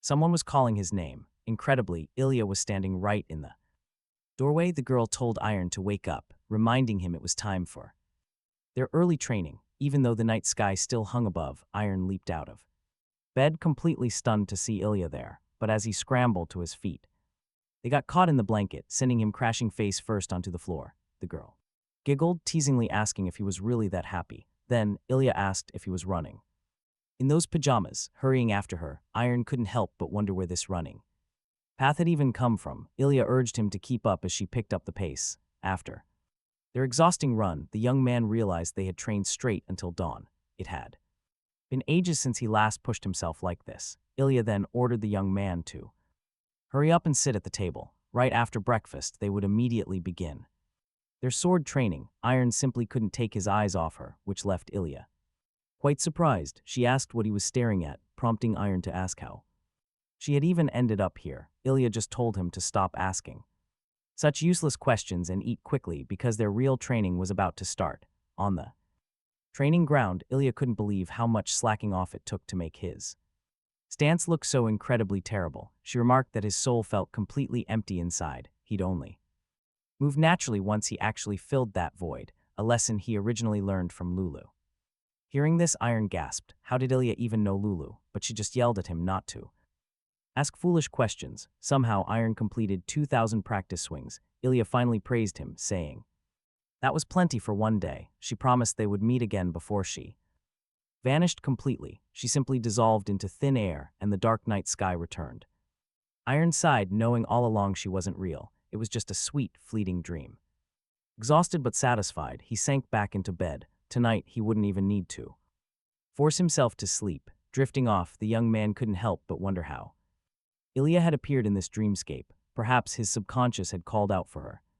Either way, it felt incredibly warm, but out of nowhere, a massive hand grabbed our hero's collar. A terrifying voice demanded to know why this absolute bastard was still asleep. Blinking in complete shock, Iron realized Judith was standing right in front of his bed. She snapped that the sun was already high in the sky. Did he have a death wish sleeping this late? Without waiting, Judith dragged the young man outside by his arms, loudly proving she was right about his hopeless laziness. He was completely out of it. Over by the gate, Brad and Ilya stood waiting. Brad asked what on earth happened to make Iron oversleep so badly. Judith completely ignored the excuses, ordering Iron to draw his sword for an immediate duel. Brad stepped in, telling her to chill out since the guy hadn't even warmed up yet. As the two kept bickering, Ilya calmly suggested they should just be left alone, meaning Iron could finally get some solid practice with her instead. Iron stared at his shadow, feeling like his stance was terribly sloppy again. Maybe he had rested way too long, but Ilya reassured him, saying it was totally fine. While not perfect, his form was already improving. Still, Iron warned Judith and Brad not to stare at him like that. Once again, he simply couldn't understand why his friends believed in him, a guy who could not do anything without help, someone so weak-willed and careless. During another brutal training session, Iron thought that this was getting incredibly difficult. He could barely breathe. The guy felt his legs felt so heavy he had clearly hit his absolute limit. Yet, for some reason, he felt he was capable of running even further. Just then, Judith dashed ahead, shouting that she was not going to lose to anyone. Next came fights, and his opponent was Brad Lloyd. Brad warned that he was going to attack and rushed right in. Iron successfully parried the strike. Brad admitted it was great. Iron showed far more confidence than the day before. Suddenly, Iron unexpectedly countered and Brad lost his footing, crashing straight to the dirt. Seeing this, Judith shouted that Iron was doing great. He was absolutely on fire today. Ilya saw Brad backing off and increasing the distance for the very first time. Brad admitted that was pretty good. Iron replied his progress was all thanks to the constant help of his friends. Iron quietly realized that the cat was right. No need to suffer alone anymore. Just work with people who believe in and support you. Together you can conquer mountains. He knew that nothing could stop a person from rising up. Being alone was not necessary. Not anymore. Judith asked if he broke his record. Iron replied he had completed 10,000 swings today. Judith stretched, saying their training roll was done. Brad added that maybe Iron would summon them again. Judith told Iron to work hard and never let doubts take over. Ilya, disappearing, once again wished her friend good luck. Iron pulled his sword from the ground and decided to start fresh. Day 1237 in another world, and Iron is running hard across rough terrain. Day 1375 in another world. 1613th day, then 1687th. Day 1155th in this world. Iron remembered those old days at the academy when he felt this exact same sensation. How much progress had he really made by now? He thought about summoning his friends. They had not seen each other in forever, and he wanted to test something. Judith was absolutely shocked when she saw our hero. The girl immediately asked if he called them just to show off his height. She added that if it was nothing serious, she was going back. Iron calmly suggested they spar once. Judith said that he had actually convinced her to stay. She would gladly be his first opponent. But Iron wanted them to attack at the same time, all three of them. Iron held his blade forward, inviting them to strike together. The girls drew their weapons, noting that Iron had changed a lot. Judith added that he had become pretty bold. Brad joked that Judith should not be talking about boldness. Iron knew it would not be an easy fight, but he still felt confident. After an intense battle lasting several hours, Iron declared he had to keep training until he literally lost his pulse. The young man added that was all he knew how to do. Academy memories alone were not going to cut it. His techniques were still far from perfect. Iron wanted to learn their sword styles, but that did not mean he was giving up his own. His goal was simply to make his blade and willpower even stronger, asking his friends to teach him everything they knew about their styles. Judith jokingly complained that this was pure robbery. Talk about a shameless thief, who does that? Iron pointed out that Judith could awaken witchcraft too. She screamed that she would never forgive him. Iron just sighed. He had practically exhausted himself to get this exact result. Eventually, the stubborn girl admitted defeat and finally agreed to his terms. But as she faded away, Judith warned him that there would be no mercy. Iron just smirked, calling out that he was definitely going to miss her too. He actually succeeded. He could feel himself becoming so much stronger now. The sword returned to its resting place as sleep finally claimed the young hero. It was time to leave. He just wanted tomorrow to get here already. Overnight, the decaying hut vanished, replaced by a massive, towering gate. Waking up at dawn, Iron approached the barrier. No handle, no keyhole, nothing. Looking back, his eyes landed on that very same blade from his dreams. It stood planted right in front of the door, clearly placed there for a reason. Gripping the hilt, he pulled it free, realizing this weapon was his only key. It felt perfect, natural too, maybe because he had grown up lately. Iron found it funny. His real goal was breaking free of this dream. He had to use this exact blade to carve his way back to reality. The old swordsman would probably call this foolish and despair over his choices. But to Iron, everything was clear now, crystal clear, actually. That mysterious warrior was the sole reason his entire life had changed. He was the reason Iron first dragged himself out of bed to swing a sword. The reason he ran until his lungs burned and his body collapsed from exhaustion. He had desperately wanted to match that strength, pushing himself to the limit. Every strike, every single swing, none of it was just some borrowed legacy. He did this himself, his own driving will, his own path of the sword. With a single devastating vertical slash, the massive stone gate shattered into dust. Iron opened his eyes, gasping. He was finally back in his room. He looked around frantically. Everything was exactly as he had left it. Barely any time had passed out here. Relief washed over him instantly. He wanted to see his family immediately, but then a strange cat stepped inside. It was a white stray, not his beloved Lulu. Behind it, Marcus was grumbling in annoyance. A locked door still, the creature got in. Marcus saw Iron and froze. Iron blinked, asking where everyone was, and why did Marcus look so much older. Tears welled up in the old servant's eyes as he choked out the words. "You are finally back," Marcus wept, thinking the young master was gone forever. Panic gripped Iron's chest. He demanded to know exactly how much time had passed. 5 years, Marcus whispered. Talk about a massive plot twist right here. Realizing time flowed normally, Iron panicked. What about his promise to Elijah? What about the crucial expedition their family's entire reputation relied on? Heart pounding, he demanded to know where his parents and Curia were. Marcus quickly reassured him they were safe. The long-awaited family reunion was deeply emotional. Tears and tight hugs filled the room. Everyone rejoiced at his sudden return. His father held him close, thanking the heavens that he was safe and sound. But looking around, Iron asked where his sister was. Amelia spoke up softly. Curia was currently in the Caesar Principality, studying under a legendary master. The great sorceress Skanecaten. Iron relaxed, seeing his sister was safe. She was perfectly fine, filling him with joy. Still, he worried that because of him, his entire family was in trouble yet again.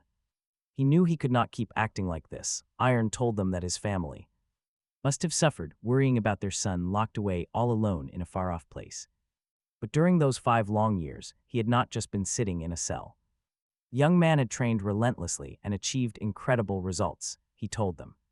They did not have to worry or torment themselves anymore, starting right now. As the eldest son of the Prayer family, he would never bring them shame again. Realizing it was already April, he decided to join the upcoming punitive expedition. That highly dangerous campaign was scheduled to begin next month. The door flew open. Curia walked in and Iron looked up. He remarked how much she had grown. Curia was surprised. Why was he smiling?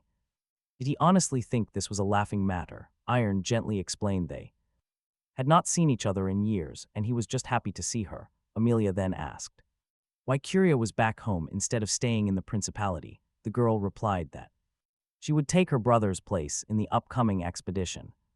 Her father froze. What was she saying? Curia insisted. She was not being stubborn. Iron did not need to go. They actually had to stop him. He had just spent 5 long years in that awful prison. Were they really sending him straight into danger? Iron smiled and told his sister not to worry about him, explaining that his intense training in that place had made him incredibly strong. Curia cut him off. She argued that the punitive expedition was a major event to raise their family honor. Given his state, her participation made more sense. Was the only logical choice. Then she added a twist. If he was so confident, she would challenge him, sibling rivalry at its finest. He had to prove his actual strength. Iron agreed, and they walked out. The young man promised his sister he would show her the power he had acquired. A watching knight murmured that he never expected to see the Lord alive again. He had assumed the witchcraft story was just a cover for his quiet death. But now why this sudden family duel? Out in the yard, Curia told her brother to stop daydreaming and prepare. Iron calmly replied that he was ready, raising his empty hands as if gripping an invisible sword. Curia told him to stop messing around since he did not even have a weapon. Suddenly, a real blade appeared out of thin air right in his hands. Now he was ready, epic entrance right, his father thought. That Iron had finally awakened his magic, proving the rumors true.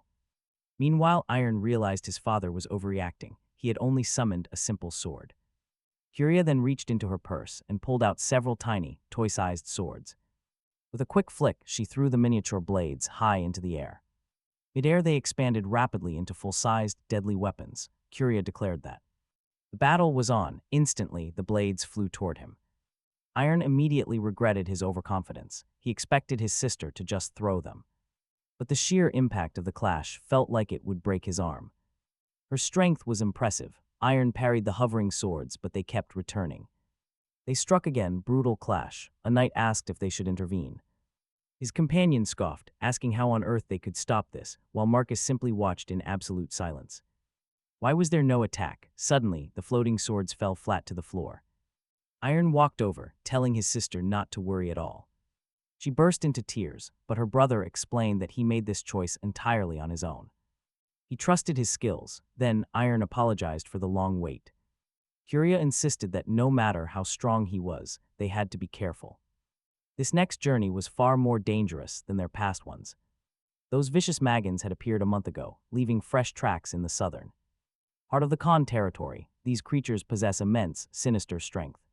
Gained through a contract with the devil, in a sense they are comparable to wicked sorcerers. Their twisted, corrupt energy flows from deep within their evil souls, making them far worse than standard monsters. Curia argued that they could not go alone, so she should join them too. She declared that Iron had just witnessed firsthand how strong she had grown. But a mysterious woman stepped in, claiming Curia would not be going. The girl had a major event in 2 weeks. Curia was utterly shocked. How did her teacher get here? After all, her only older brother had finally returned after 5 long years. Of course she had to show up. The sorceress greeted them warmly, saying she had heard plenty of rumors about Iron. She introduced herself as Ska Katten, the most charming sorceress in all of Caesar. Iron greeted her politely. He recalled rumors that she was over 50 years old. Perhaps she used magic to look so young. Ska Katten simply smiled. She claimed he was absolutely right. Iron was stunned. Could magic read minds? The sorceress simply laughed, explaining that some thoughts are just far too obvious. Curia sighed, telling her brother not to buy into her teacher's drama. Without magic, she was a complete disaster, but Ska Katten actually laughed. Ska Katten was absolutely thrilled that her student had finally admitted she was the absolute best. Curia quickly tried to deny it, claiming she never meant that at all. Ska Katten teased that the sweet girl had talked about nothing but her brother for 5 whole years. The witch told Curia to go to the next room.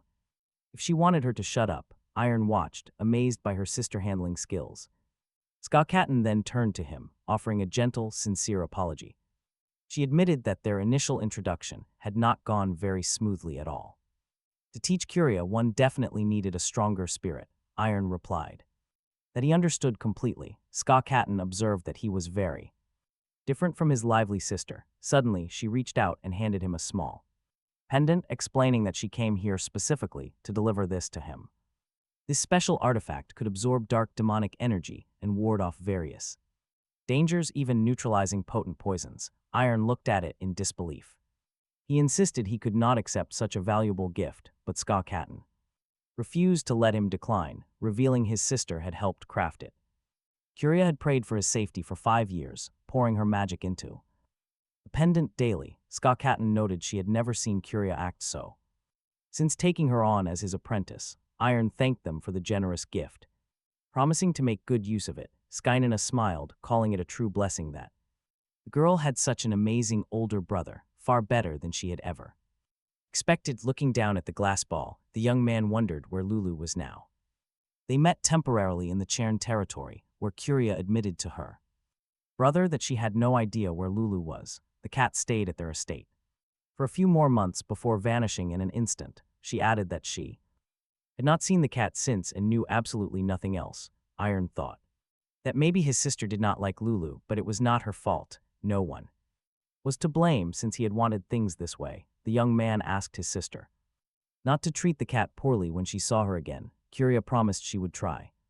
The young heir, Lester, admitted he never expected to see Para in their ranks. Martin sneered that the guy was reportedly trapped in a magic barrier, though he was likely just faking it to lie in bed peacefully. And besides, what was he even doing on a punitive expedition? He had zero experience hunting monsters. Martin mockingly suggested that Iron could at least show off the same skills as before to keep from getting lost. Lester chimed in that at least he wouldn't be a complete burden. Ryan Karen could not fathom where Iron had been all this time, but he was glad they crossed paths. Ryan silently vowed to take revenge on this guy for the humiliation he suffered. Martin asked if Kevin was joining. Kevin confidently replied that he was not afraid of the demons. Thanks to them, a detachment of Sunset knights, mages, and priests was dispatched directly from the royal capital. Moreover, the vice-captain of the Sunset Knights, Sir Hill Burnett, would lead this expedition, which was a golden opportunity to raise one's reputation.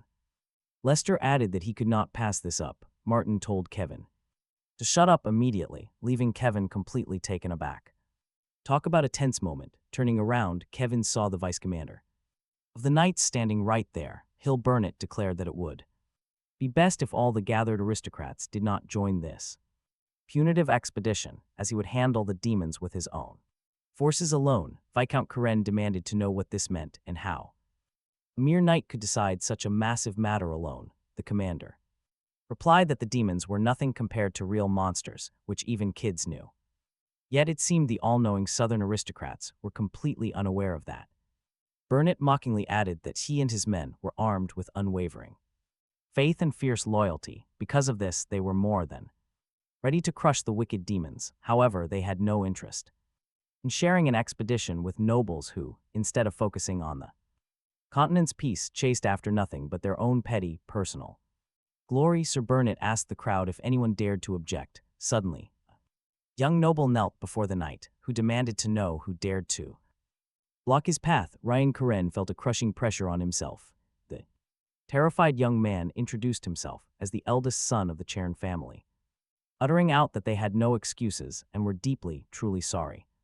They were far too relaxed before fighting the beasts, but that mistake would never happen again. The soldiers would look up to the elite vanguard knights and follow their lead. They would do everything possible to wipe out even a single trace of carelessness. When the young man begged for a chance, Burnett just laughed and offered a light apology. He admitted his joke went a bit too far. Still, he would not stop them from joining. He would let them join, but he could never tolerate such sheer recklessness. The people needed to see the noble family heads personally fighting the Magians. Only then could the commoners find real peace of mind and live happily. But still, the warnings about never letting your guard down around the beasts are entirely true. Sir Hill Burnett sat alone in his tent, thinking that Ryan Curran was indeed a talented young man. But there was a catch. Nobody else stood out at all. Just then, the deputy commander learned that a guest named Tom Miller had arrived. He was a wandering knight hailing from the kingdom of Gore.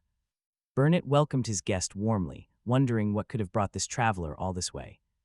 He had heard rumors that Miller trained an incredibly gifted student in his travels, a prodigy from the 27th class of the famous Chronos Academy, Golden Generation. The old man explained that this student never officially enrolled and was actually expelled. Still, he seriously doubted that any of the current graduates could ever surpass him. Even so, the boy was still far from a true monster like Ilya Ling. Burnett asked if she was the same Ilya Ling who placed first in the final exam. Turned it down completely, right after taking first place. At just 14 years old, she became an honorary member of a top squad. The legendary Moonlight Knights serving the kingdom of Adon. Miller nodded at that. It meant a terrifying beast on par with Ignata had finally appeared on the continent. Burnett admitted his jealousy, wishing their own kingdom had talents of that caliber. In Hale, no way, but Miller had some shocking news. The other monstrous genius who nearly matched Ilya actually came from Hale. Burnett laughed. He was far too old to fall for silly jokes like that. Miller looked surprised. He'll truly have no idea. The old man explained there was another student during that final exam who displayed a level of power almost equal to hers. He only missed first place by the narrowest margin. Miller went on to explain that his own student saw the boy fight and found it absolutely terrifying. Burnett was stunned, admitting this was the very first time he had heard of it. He asked if the boy was still studying at the Chronos Academy. Miller shook his head. The boy had walked away too, and if he was from Hale, he was probably right here. Burnett froze. Surely he would have recognized a monster like that.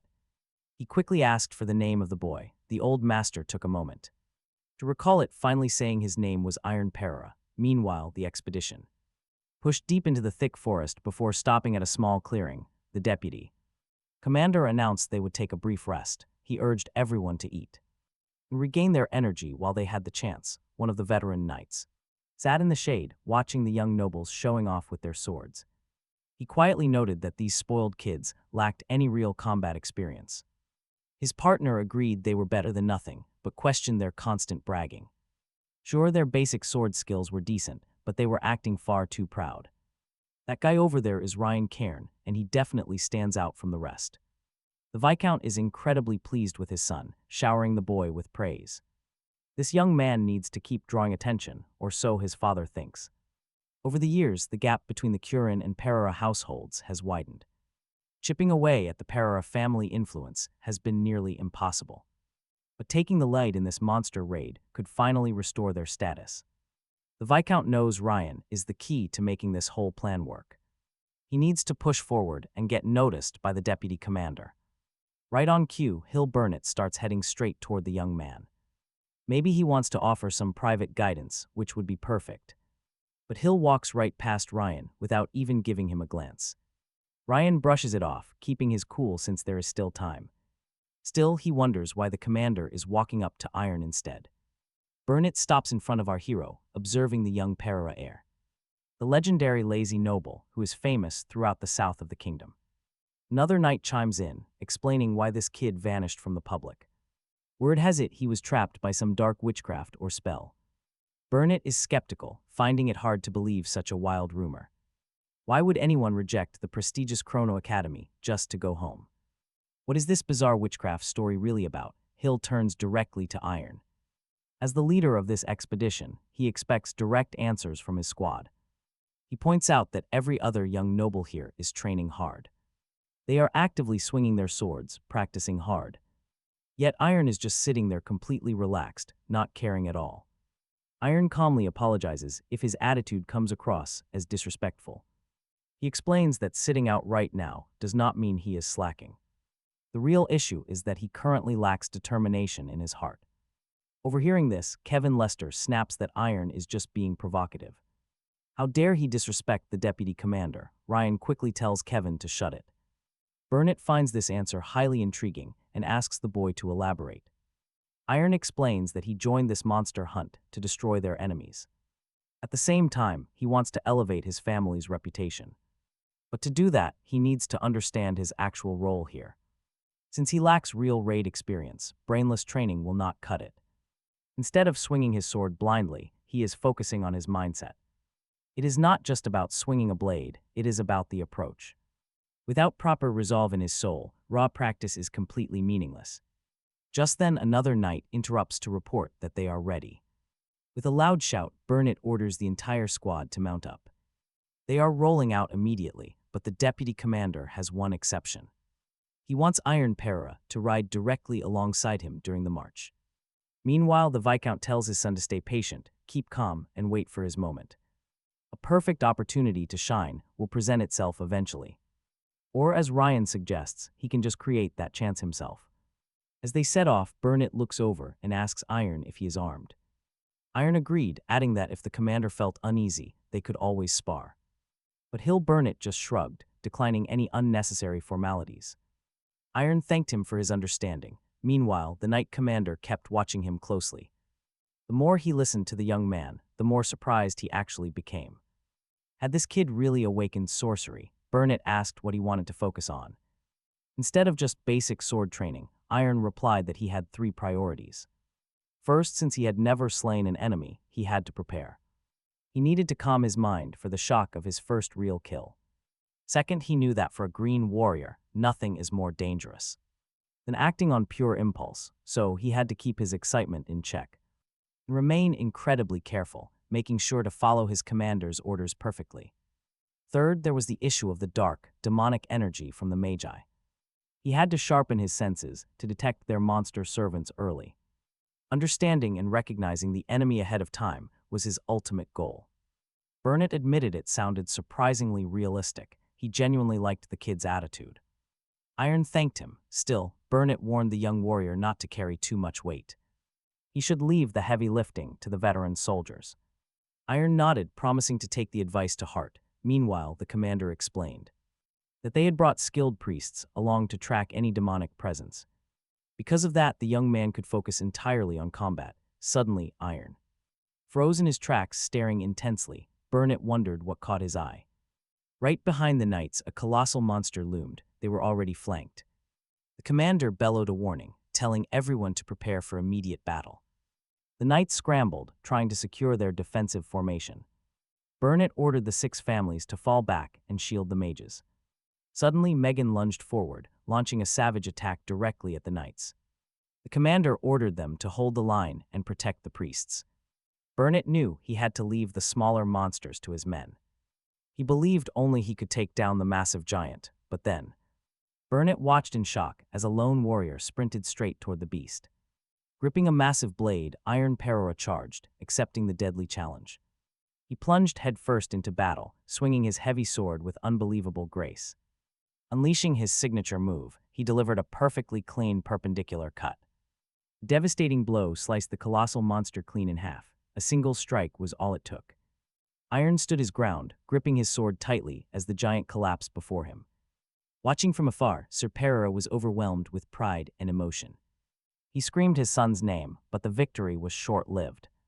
The severed monster began to piece itself back together, resuming its rampage.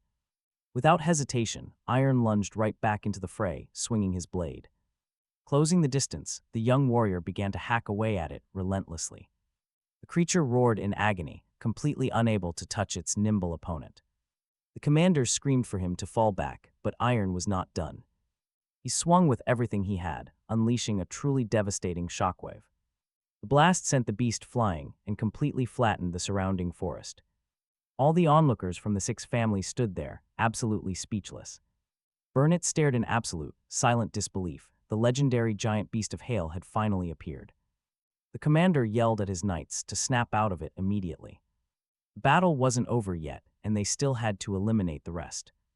Fortunately, word came in that not a single soldier had been injured. With everyone perfectly safe, Burnett ordered his men to restore their defense. They would regroup after a quick break, but Iron was completely confused. Looking at the massive giant, a sudden wave of anger took over.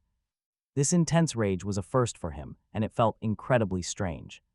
He had temporarily lost control, prompting the amazed commander to approach him. Burnett stared intently at the young hero, asking if he realized his actions. Iron Perora immediately lowered his head, bowing deeply in absolute silence. He quickly apologized, admitting that he had disobeyed orders on impulse. Although they had planned their moves beforehand, his emotions got the best of him. He simply couldn't control himself, adding that he was deeply sorry for it.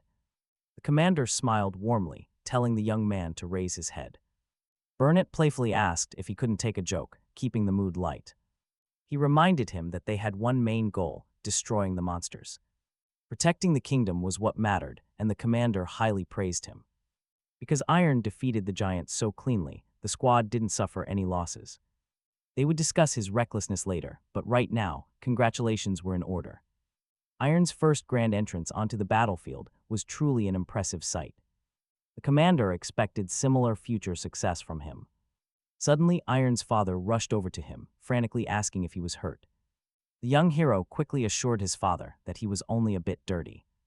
Feeling overcome with absolute pride, his father simply could not contain his emotions and hugged his son tightly.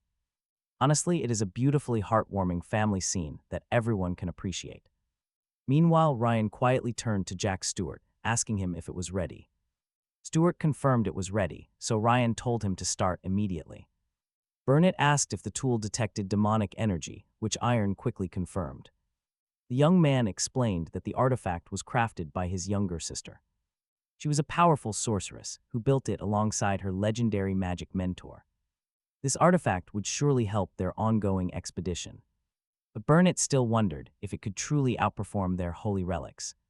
Could it really find demons faster than a priest? Suddenly, the device reacted. Iron immediately warned the squad that enemies were approaching fast from the left. The commander roared out for all the knights to get ready for battle. He ordered the spearmen to hold the left flank as monsters emerged.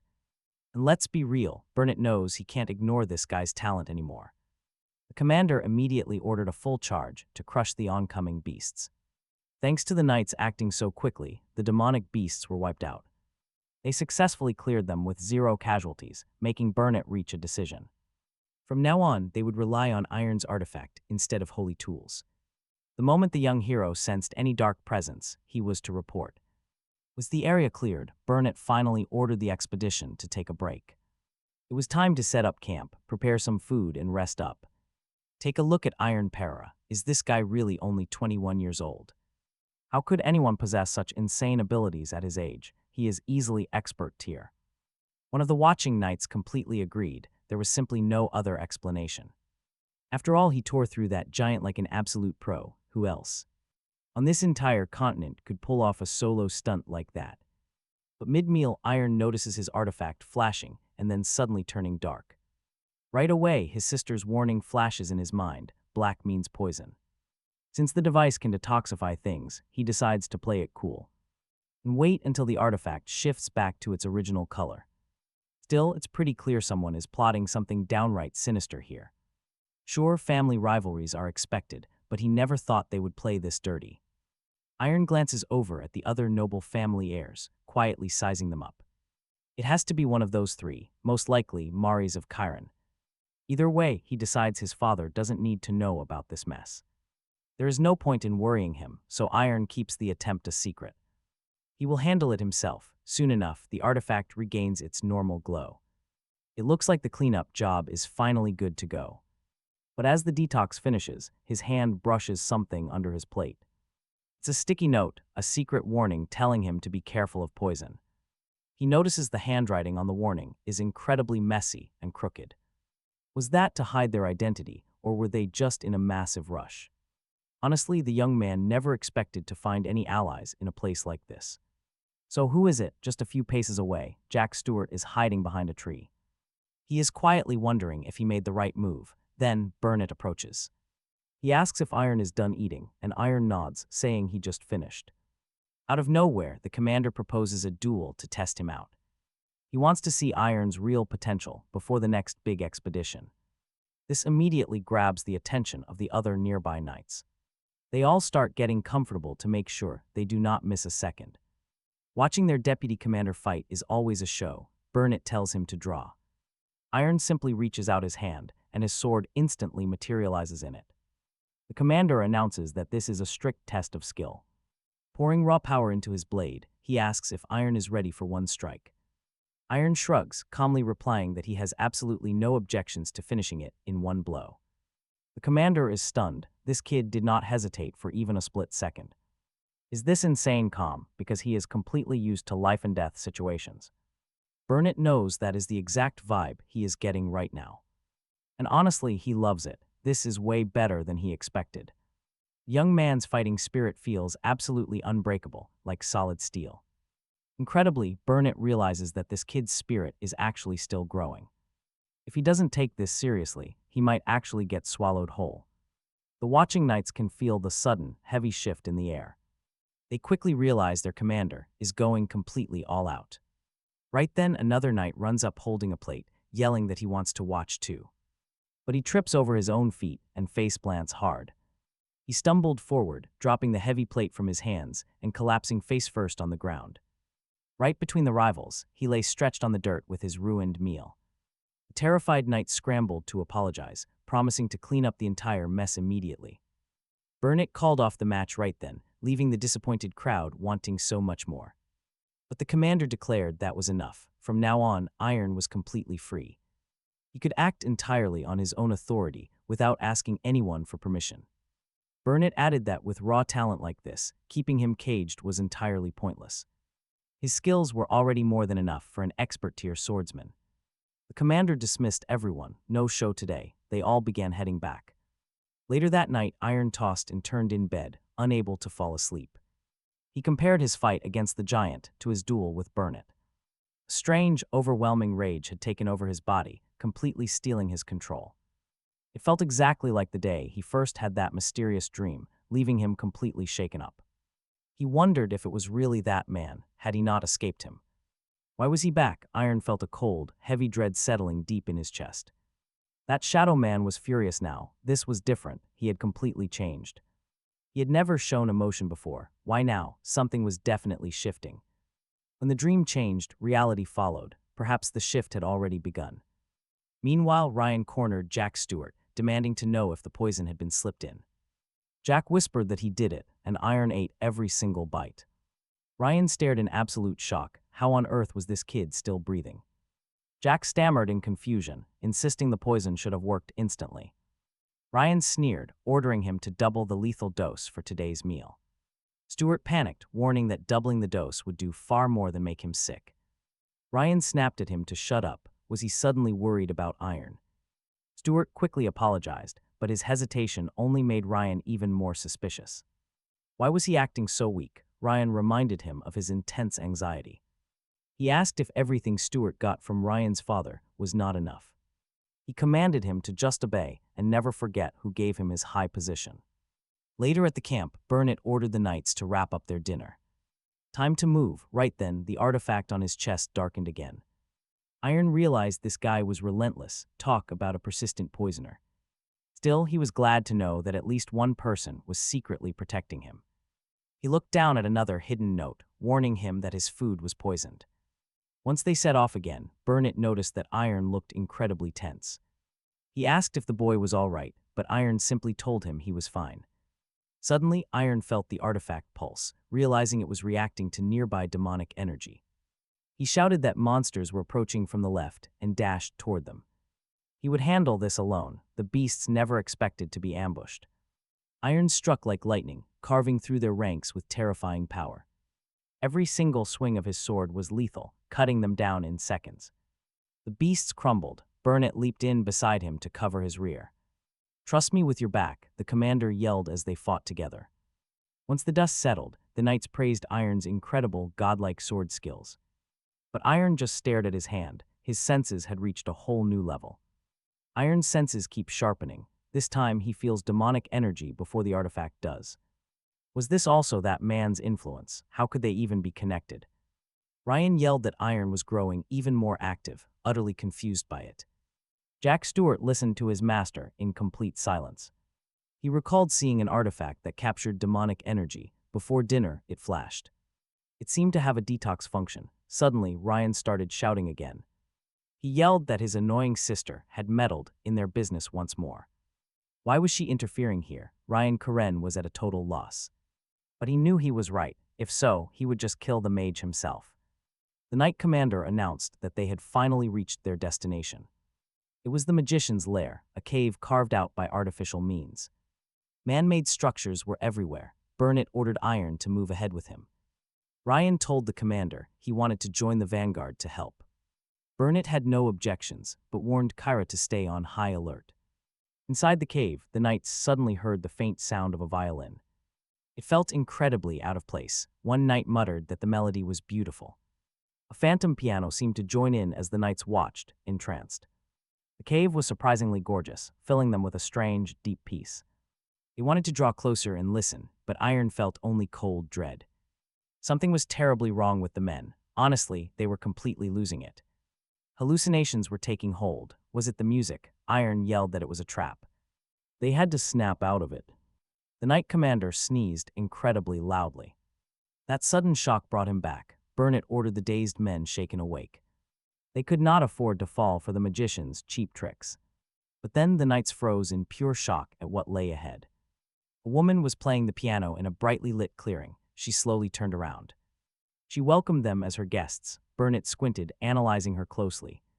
He realized she was far more powerful than they had ever anticipated. The woman smiled, expressing her delight, and asked if they wanted another song. Suddenly, skeletal violinists materialized from the dark. They were skeletons wearing formal tailcoats. Ryan quickly sized up the threat. This was no ordinary foe. He was facing a true, high-tier mage. Except for her glowing crimson eyes, she looked completely human. It was hard to believe someone with demonic power could remain so sane. The commander had never faced an opponent like this before. Ryan prepared to strike, desperate to prove he was better than Iron Perora. The woman asked if they would let her perform one more piece. Vicomte Karen lost his temper and barked at her to shut her mouth. The commander sharply ordered the hot-headed nobleman to stay in line. Softly pleading with them, she claimed her music was truly magnificent. She giggled, saying that her first tune was merely a little appetizer. Now she would show her true self through a deep, seductive melody. A sweet sound to wrap around their tired bodies like a warm blanket. The Vicomte smirked, muttering that he might listen to just one more tune. Voices ring out warning everyone to wake up as Viscount Chern snaps out of his trance. The Viscount realizes he was under a spell, while the Knight Commander yells a crucial warning. He screams not to look the mage in the eyes, or they will fall under her thrall. Ryan draws his blade and charges. Driven by pride, he feels he must be the one to end this. This witch has to die by his hand. Closing the distance fast, he prepares his strike. He plans to finish her in a single flash, but Maggie suddenly releases her long hair. The black locks whip forward like serpents. Ryan reacts instantly, swinging his sword with all his might. But shock hits him. Why is his blade passing right through? The witch just sneers. She mockingly asks what they are doing, laughing that they actually thought they could cut her hair. Suddenly, Jack Stewart leaps in front of Ryan, raising his own sword to block the onslaught. The hair coils around his steel, and Jack screams for Ryan to fall back. This place is too dangerous, but with a single flick of her head, Maggie ensnares Ryan. Magical strands wrap around him, pulling him close as Maggie addresses Jack with a smile. She says she is absolutely thrilled to meet Jack, who is completely paralyzed by her bind. Utterly helpless, the young knight can only listen as the cave mistress tells them not to worry. She claims she has no plans to hurt them, calling herself a true advocate for peace. Burnett barks out in anger, demanding to know what kind of trick this is.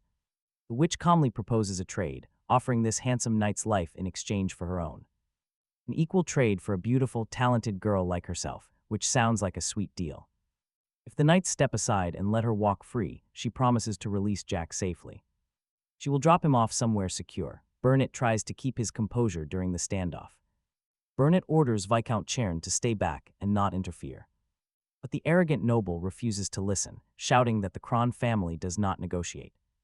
They do not strike deals with filthy beasts. Maggie sighs, calling his stubbornness incredibly sad. She looks pityingly at her hostage, mocking poor Jack for sacrificing himself for such a family. Is a noble knight truly prepared to die just to protect a foolish heir? Since their priorities are so warped, she decides it is time to change the terms. Ryan panics as he realizes he cannot budge a single inch, while Viscount Chern screams. He orders his son back, while Burnett commands everyone to prepare.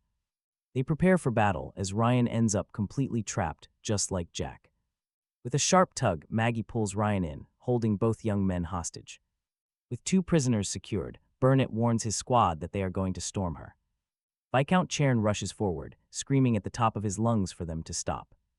The commander asks in shock what he is doing, demanding he step aside. Viscount Chern ignores him, ordering his own men to protect the heir at all costs. They must protect the heir and stop Sunset's squad, Burnett yells in absolute fury. He promises that the noble will not get away with this betrayal, as tension peaks. The 2 leaders scream in sheer rage, neither side willing to back down. The Viscount insists his son must be saved before turning back to the witch. He asks if her deal still stands, and Maggie quickly nods with a smirk. She swears on the name of her lord, prompting Viscount Chern to call for help. He demands that Baron Russell and Lester back him up, warning them of the consequences. Burnett orders the Sunset Squadron to prepare to show absolutely no mercy. They will crush anyone who interferes with the raid, regardless of their noble status. Maggie giggles at the absolute chaos, thrilled by the beautiful show unfolding before her. It was more than she expected. Mayon looked at Jack, calling him a poor boy. These people reacted so differently that she felt his heart would be torn to pieces. She wondered how else these pathetic humans would end up exposing their own real colors. The cave's mistress suddenly gasped in surprise.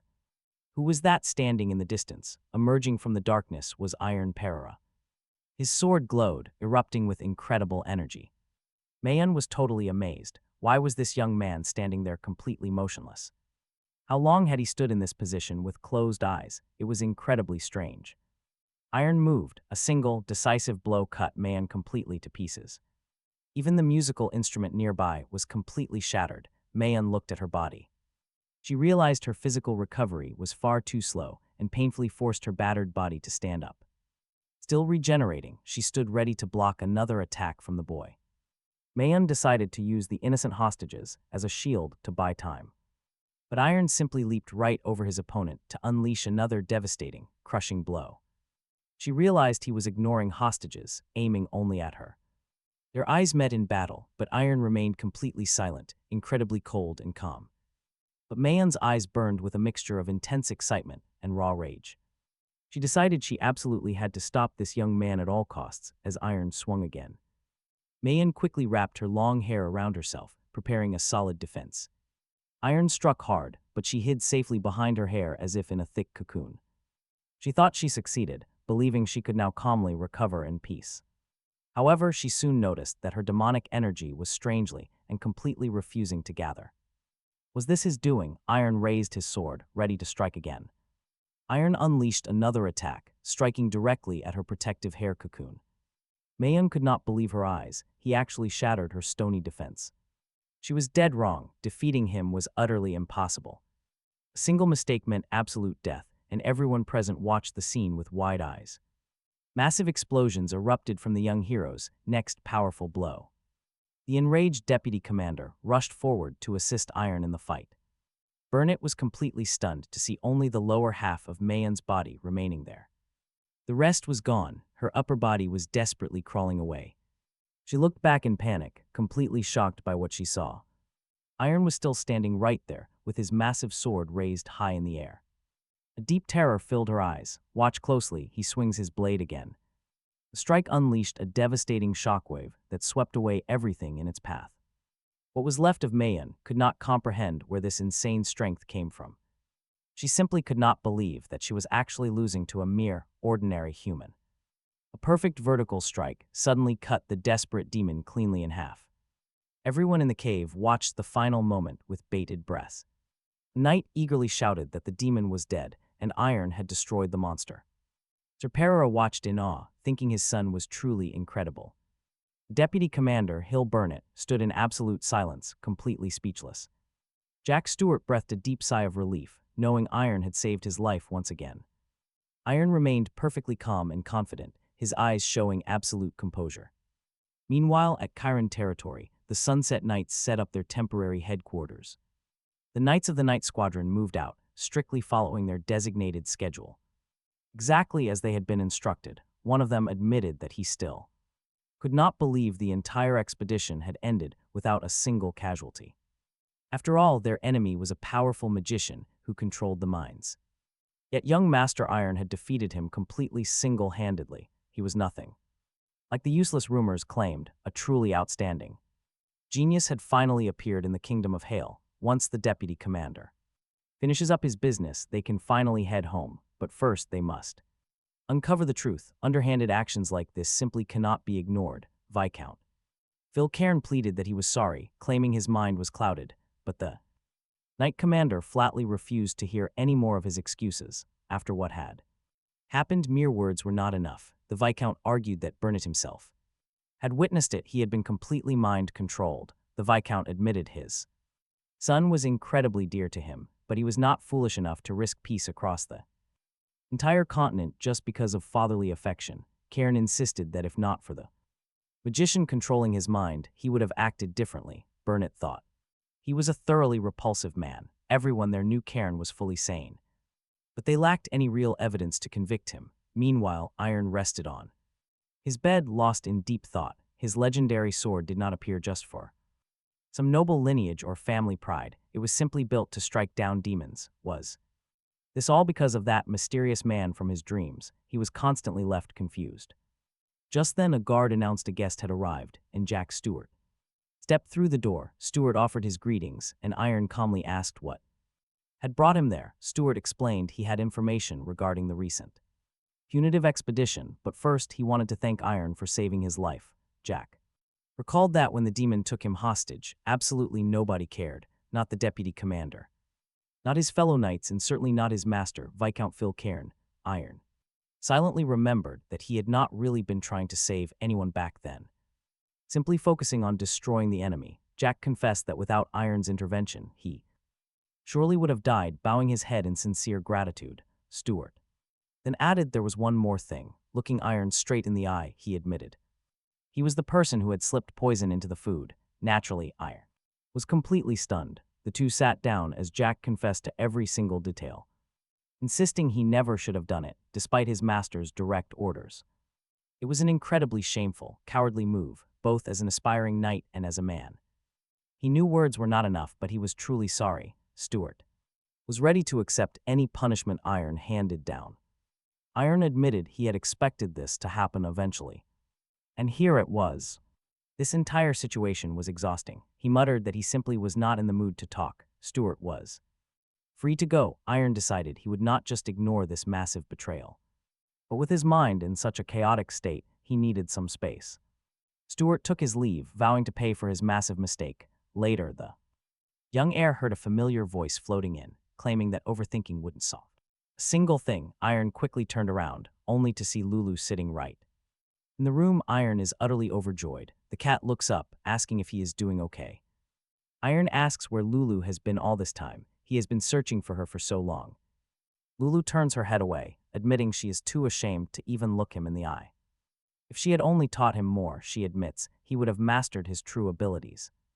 Then he never would have been separated from his family for 5 long years. Iron realizes Lulu is blaming herself for him getting trapped in the witch's world. The cat adds that Curia would never have had to suffer through all that grief. She bows her head, saying it is all her fault, but Iron insists she did nothing wrong. The cat pulls back, telling him to stay away because she only brings bad luck. As a black cat, she is a curse, but Iron snaps that such nonsense means nothing. But Lulu objects, warning him that even silly superstitions carry real power. Think about that: when enough people believe a lie, it becomes reality. Elevate even the most powerless creature, and they will rise to become great. Witchcraft born from collective human will can bend existence. It is powerful enough to rewrite the very laws of their world. Lulu warns that staying together will only bring him doom, promising to disappear forever. Iron suddenly grabs the cat, refusing to let her run away from him again. Lulu struggles to break free, crying out that her curse spreads to everyone around her. It acts like a plague, so he needs to let her go right now. Iron smiles, declaring that starting today, black cats will be a symbol of pure good luck. Lulu protests, but he is not listening to her warnings anymore. He promises everything is different now. He truly believes she brings him ultimate joy. She brings more fortune than the rest of the world combined. Lulu softly smiles. She admits she missed him terribly, resting on the bed as they discuss witchcraft. Iron admits he never expected his old academy friends to show up here. Lulu points out that he is even drawing his sword, using witchcraft these days. Iron is completely stunned. How could she possibly know something so specific? She reveals she has actually been by his side ever since he returned home. And yes, she was actually that white cat writing those notes during the journey. But she notes that during his fight with the Magin, he seemed different. He was incredibly ferocious, unfamiliar. Had something happened to him? Iron holds nothing back, explaining everything. Suddenly, things start making sense to Lulu. It seems the warrior from his dreams carries an intense, deep-seated hatred for the Magin. Or maybe that dark hatred originates from the devil himself. That figure likely lived 150 years ago, but the cat shrugs it off. Honestly, his old thoughts do not matter much right now anyway. What does matter is how this ancient stranger's will is actively shaping Iron's soul. Yet Lulu reassures him that having some doubts is completely natural when things get tough. It is okay to lower your weapon sometimes, as long as you find strength to raise it again. If the burden ever gets too heavy, she promises she will hold his blade with him. They will face it together. Hearing this, Iron feels an incredible wave of relief. He looks at her, deeply grateful that she is finally back by his side. Alone, his dark anxieties would have consumed him. Real strength means walking with someone you trust. Hand in hand, they can face anything, but Iron still has unfinished business. He still has promises to keep to the Academy Master and his allies. He wondered about friends he had not seen in 5 years. Were they doing well? Meanwhile, the deputy commander of the Twilight Knights, Hill Burnett, was absolutely beside himself with rage. Other noble families supported Viscount Gairn. Did the man truly believe he would escape? Punishment for a crime targeting the Royal Knights? No way, for the sake of the kingdom's safety and peace across the land. This could not be allowed to happen. Just then, the deputy commander received word that a guest had arrived. The visitor claimed he had urgent news. Meanwhile, Viscount Gairn believed that the unfortunate incident during the expedition had most likely already been entirely swept under the rug. This was his family's absolute last chance to restore their noble standing. But then Irene Pereira appeared and ruined everything. Right then, a knock sounded and Hill Burnett stepped inside. The knight announced he was here to finish their talk. Gairn coldly replied they had absolutely nothing left to discuss. Burnett warned him his time was short, so he would get straight to the point. During that recent expedition, an unforgivable and shameful act had been committed. Burnett added that he was informed that the Gairn family had poisoned the food of the Pereira heir. The Viscount scoffed, calling this absolute nonsense. Gairn was completely outraged. Was Burnett seriously accusing him again without presenting a single shred of proof? This insult was too much. The knight had to leave his estate immediately. The knight calmly asked what the Viscount would do if there was actual proof. Gairn fumed, demanding he get out immediately. But get this, the ultimate witness, Jack, entered. Burnett introduced him as their star witness. Stewart stepped forward to reveal the entire truth. Since the young knight had confessed willingly, his punishment would be heavily mitigated. Gairn shouted that it was a lie, claiming Stewart had acted entirely on his own. Jack shook his head, calling Gairn truly pathetic. Until the very end, Gairn lost it. How dare a mere knight speak to him like that? Burnett cut in, promising to launch a formal royal investigation. If Stewart's confession turned out to be completely fabricated, then the matter would be dropped. But if he was telling the truth, the Viscount should pack up and surrender before he lost everything he had ever built. With that warning delivered, the knight announced he would make a quick detour to the Pereira estate first. Gairn was told to have everything ready for his return. Along the way, Burnett decided Irene had to join the Twilight Knights, a genius like that was simply too valuable. But when they arrived at the estate, Burnett learned that Irene had already headed back to Kron Academy. Wait, hadn't the boy refused before? His father gently explained that Irene still had unfinished business there. After all, his official enrollment was 5 years ago. Burnett realized he was a step behind. Still, he praised the boy's father, calling Irene a remarkable treasure, not just for the kingdom but for the whole continent. Meanwhile, Irene held the Kron Academy principal in the highest regard. The master was a legendary powerhouse, and the first teacher Irene truly respected. The wise elder had guided him, showing him a path of true strength. Maybe he could offer advice about the young man's unstable spiritual state. Then again, even the legendary master might be powerless against those strange dreams. Lulu purred that they would not know until they tried, and Irene agreed that he is the absolute best swordsman on the continent, anyone considered. The ultimate best on the continent in any field is basically a sorcerer, because he possesses an unbelievable will and abilities that defy all common sense. Lulu claimed she was his magic teacher, but the young man replied that she was actually his second mentor. Lulu hopped to the ground and said in that case they really needed to prepare for the journey. Iron was stunned to see Lulu suddenly vanish as a pink mist took her place. When the fog cleared, Iron saw the little cat standing there in full gear, wearing clothes, boots, a hat, and carrying a sword. She said since they were traveling, she had to put in some effort. She noted that she does not usually dress up, but tapping into a bit of her magic made this incredibly easy. Iron silently realized that life on the road definitely would not be boring. Lulu chimed in that the Kronos Academy was waiting. The journey was officially on. The strongest swordsmen were gathering in the great city of Alcantara, home of the legendary Kronos Academy. Lulu pointed out the brilliant magic lanterns lighting up the streets, perfect for playing all night. The cat also noticed people practicing magic right out in the open. It was gorgeous. Iron knew it was entirely thanks to the academy that this city thrived. He told the cat that she would absolutely love it here on this road. Even the prestigious academy itself had upgraded over the past years. Iron suggested they find an inn first. Lulu insisted they pick a place. With a cool name, a tavern called the Cradle of Swords sounded perfect. Iron agreed. The cat promised she would meet him inside after checking out the town. He told her that was fine, but she should not stay out too late. With that, he stepped inside. The door shut. Instantly, the atmosphere changed. He noticed the place was incredibly massive inside. But something felt off. Everyone carried a heavy blade. And they were staring right at him, every single eye in the room locked on. Did he do something wrong? Suddenly, a massive, burly warrior stomped over. He barked out, "Are you another guest for the academy?" Iron nodded. The entire tavern erupted in laughter. Apparently, the academy was letting anyone in now. The giant mockingly warned Iron that anyone here could challenge him to a fight. He told him he should probably measure his own weak limits first. Nearby, a rowdy knight barked at his rival that if he had a problem, they could step outside and settle it with steel. His opponent readily agreed. The bartender quickly gestured for the young man to come over to the counter. Iron quietly asked if they should stop the duel. The bartender told him not to worry. In 10 years of working here, a real fight had never happened. The man then asked if Iron was truly an official guest of the academy. Iron confirmed it but wondered how everyone knew. The bartender just chuckled. It is because every single person in this tavern is an academy guest. Only elite swordsmen gather here. Then, the man asked if he was verified. Iron was completely caught off guard. What on earth did verification mean?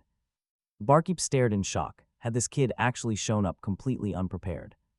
For any aspiring swordsman on the continent, this academy is the ultimate dream. Although a massive crowd of applicants got sent away, most refused to just pack up and leave. Some even called the academy staff cowards, which is how this guest system came to be. Every 2 weeks, the academy picks a specific day to open its gates for public combat. Anyone can step up and challenge their students, but you need a mercenary badge to enter. Clutching his goal, Iron quietly followed the bartender deep into the building. They headed downstairs, where the worker explained there was a hidden mercenary agency operating right below. He said testing upstairs was impossible because it would make way too much noise. Once they arrived, a gruff receptionist looked up, demanding to know why they were visiting so late. Taking one look at Iron, the man immediately guessed the kid was there to take the trial. The bartender pointed ahead, explaining that a special measuring device stood right before them. All Iron had to do was strike it, and his physical power would register on the screen. Looking at the strange device, Iron had some serious doubts. It did not look sturdy at all. He casually asked what would happen if he shattered it, making the instructor scoff. The man laughed, saying it was a highly durable magic item, so there was absolutely nothing to worry about. Honestly, he found it pretty amusing that this young kid was actually worried about breaking it. Iron shrugged and promised to give it his all, while the instructor whispered to the bartender. He muttered that this kid looked way too young. Nearby, the local mercenaries began debating. They placed bets on his score. One laughed, guessing he would not even hit 300. Another claimed he might reach 500. The instructor then told Iron to pick a weapon nearby. Since he had arrived empty-handed, he could use any blade, but the boy declined. He held out his hand, and a real sword suddenly materialized out of thin air. The mercenaries froze. How on earth did this kid manage to summon a weapon from nothing? Without hesitation, Iron unleashed a massive swing, slamming his blade directly into the test machine. Sparks erupted as a harsh screech echoed. The onlookers watched in sheer disbelief. They could not believe their eyes when the numbers finally flashed. Iron simply lifted his sword. He exhaled softly and smiled, admitting that the device was actually pretty cool. The magical surface automatically restored itself, leaving the stunned bartender asking about the weapon. Iron casually explained that it was just a simple summoning spell, nothing too crazy. The blade vanished. Iron then asked if his final score was any good. He truly had no clue what a normal rating was. He looked at the machine. It displayed over 10,000. Iron blinked, asking if that meant he passed. The jaw-dropped instructor confirmed he passed, though rookies could only receive a silver badge. That was the maximum rank for a first try. Lulu cheered, saying silver was pretty great. Iron agreed it was a fun start, feeling pretty satisfied with the results. He quietly hoped tomorrow would arrive quickly so he could finally meet Judith again. When morning came, Lulu pointed out a massive crowd gathering near the academy gates. Iron figured they were heading for the guest exam. The cat eagerly asked to tag along. Iron nodded and Lulu happily settled in, ready for the action. But as they approached, they realized just how packed the arena grounds actually were. Onlookers muttered, wondering if this young boy had completely lost his mind. They scoffed at the fearless youth. Meanwhile, Lulu asked if Iron recognized anyone. Iron nodded, pointing toward the arena. He recognized the fighter as Renz Peterson. They used to study together back at the academy. Lulu remarked that he looked pretty cool. Iron agreed he was genuinely strong. Down below, Peterson warmly welcomed the gathered crowd. He proudly announced his name to the audience, stepping forward to start the event. A student from the 27th class would face the guests. The crowd was stunned. They expected a graduate, not a mere student. Could a kid like him actually win? It felt like an insult, but Peterson stepped up, claiming things were different now. The academy wanted its current students to gain real experience in true combat. This was a real duel, not some safe practice run. Still, the crowd remained highly skeptical. Peterson admitted the guests might be stronger, so he offered a pretty fair compromise. If they disliked fighting a student, they could challenge a senior. With that, the first challenger stepped onto the stage, completely looking down on him. The man declared he would crush this kid quickly to get a real opponent. Renz just shrugged. The challenger was welcome to try. He noticed his opponent was carrying a massive sword. The warrior sneered at him. He asked if the kid was already scared. Peterson said he just remembered someone. He even offered to let the big guy take the first strike. That did it. Enraged by the blatant disrespect, the warrior swung his massive blade with absolute fury. But Peterson moved fast, countering with a truly devastating strike. The impact blew the challenger right off his feet, sending him stumbling back.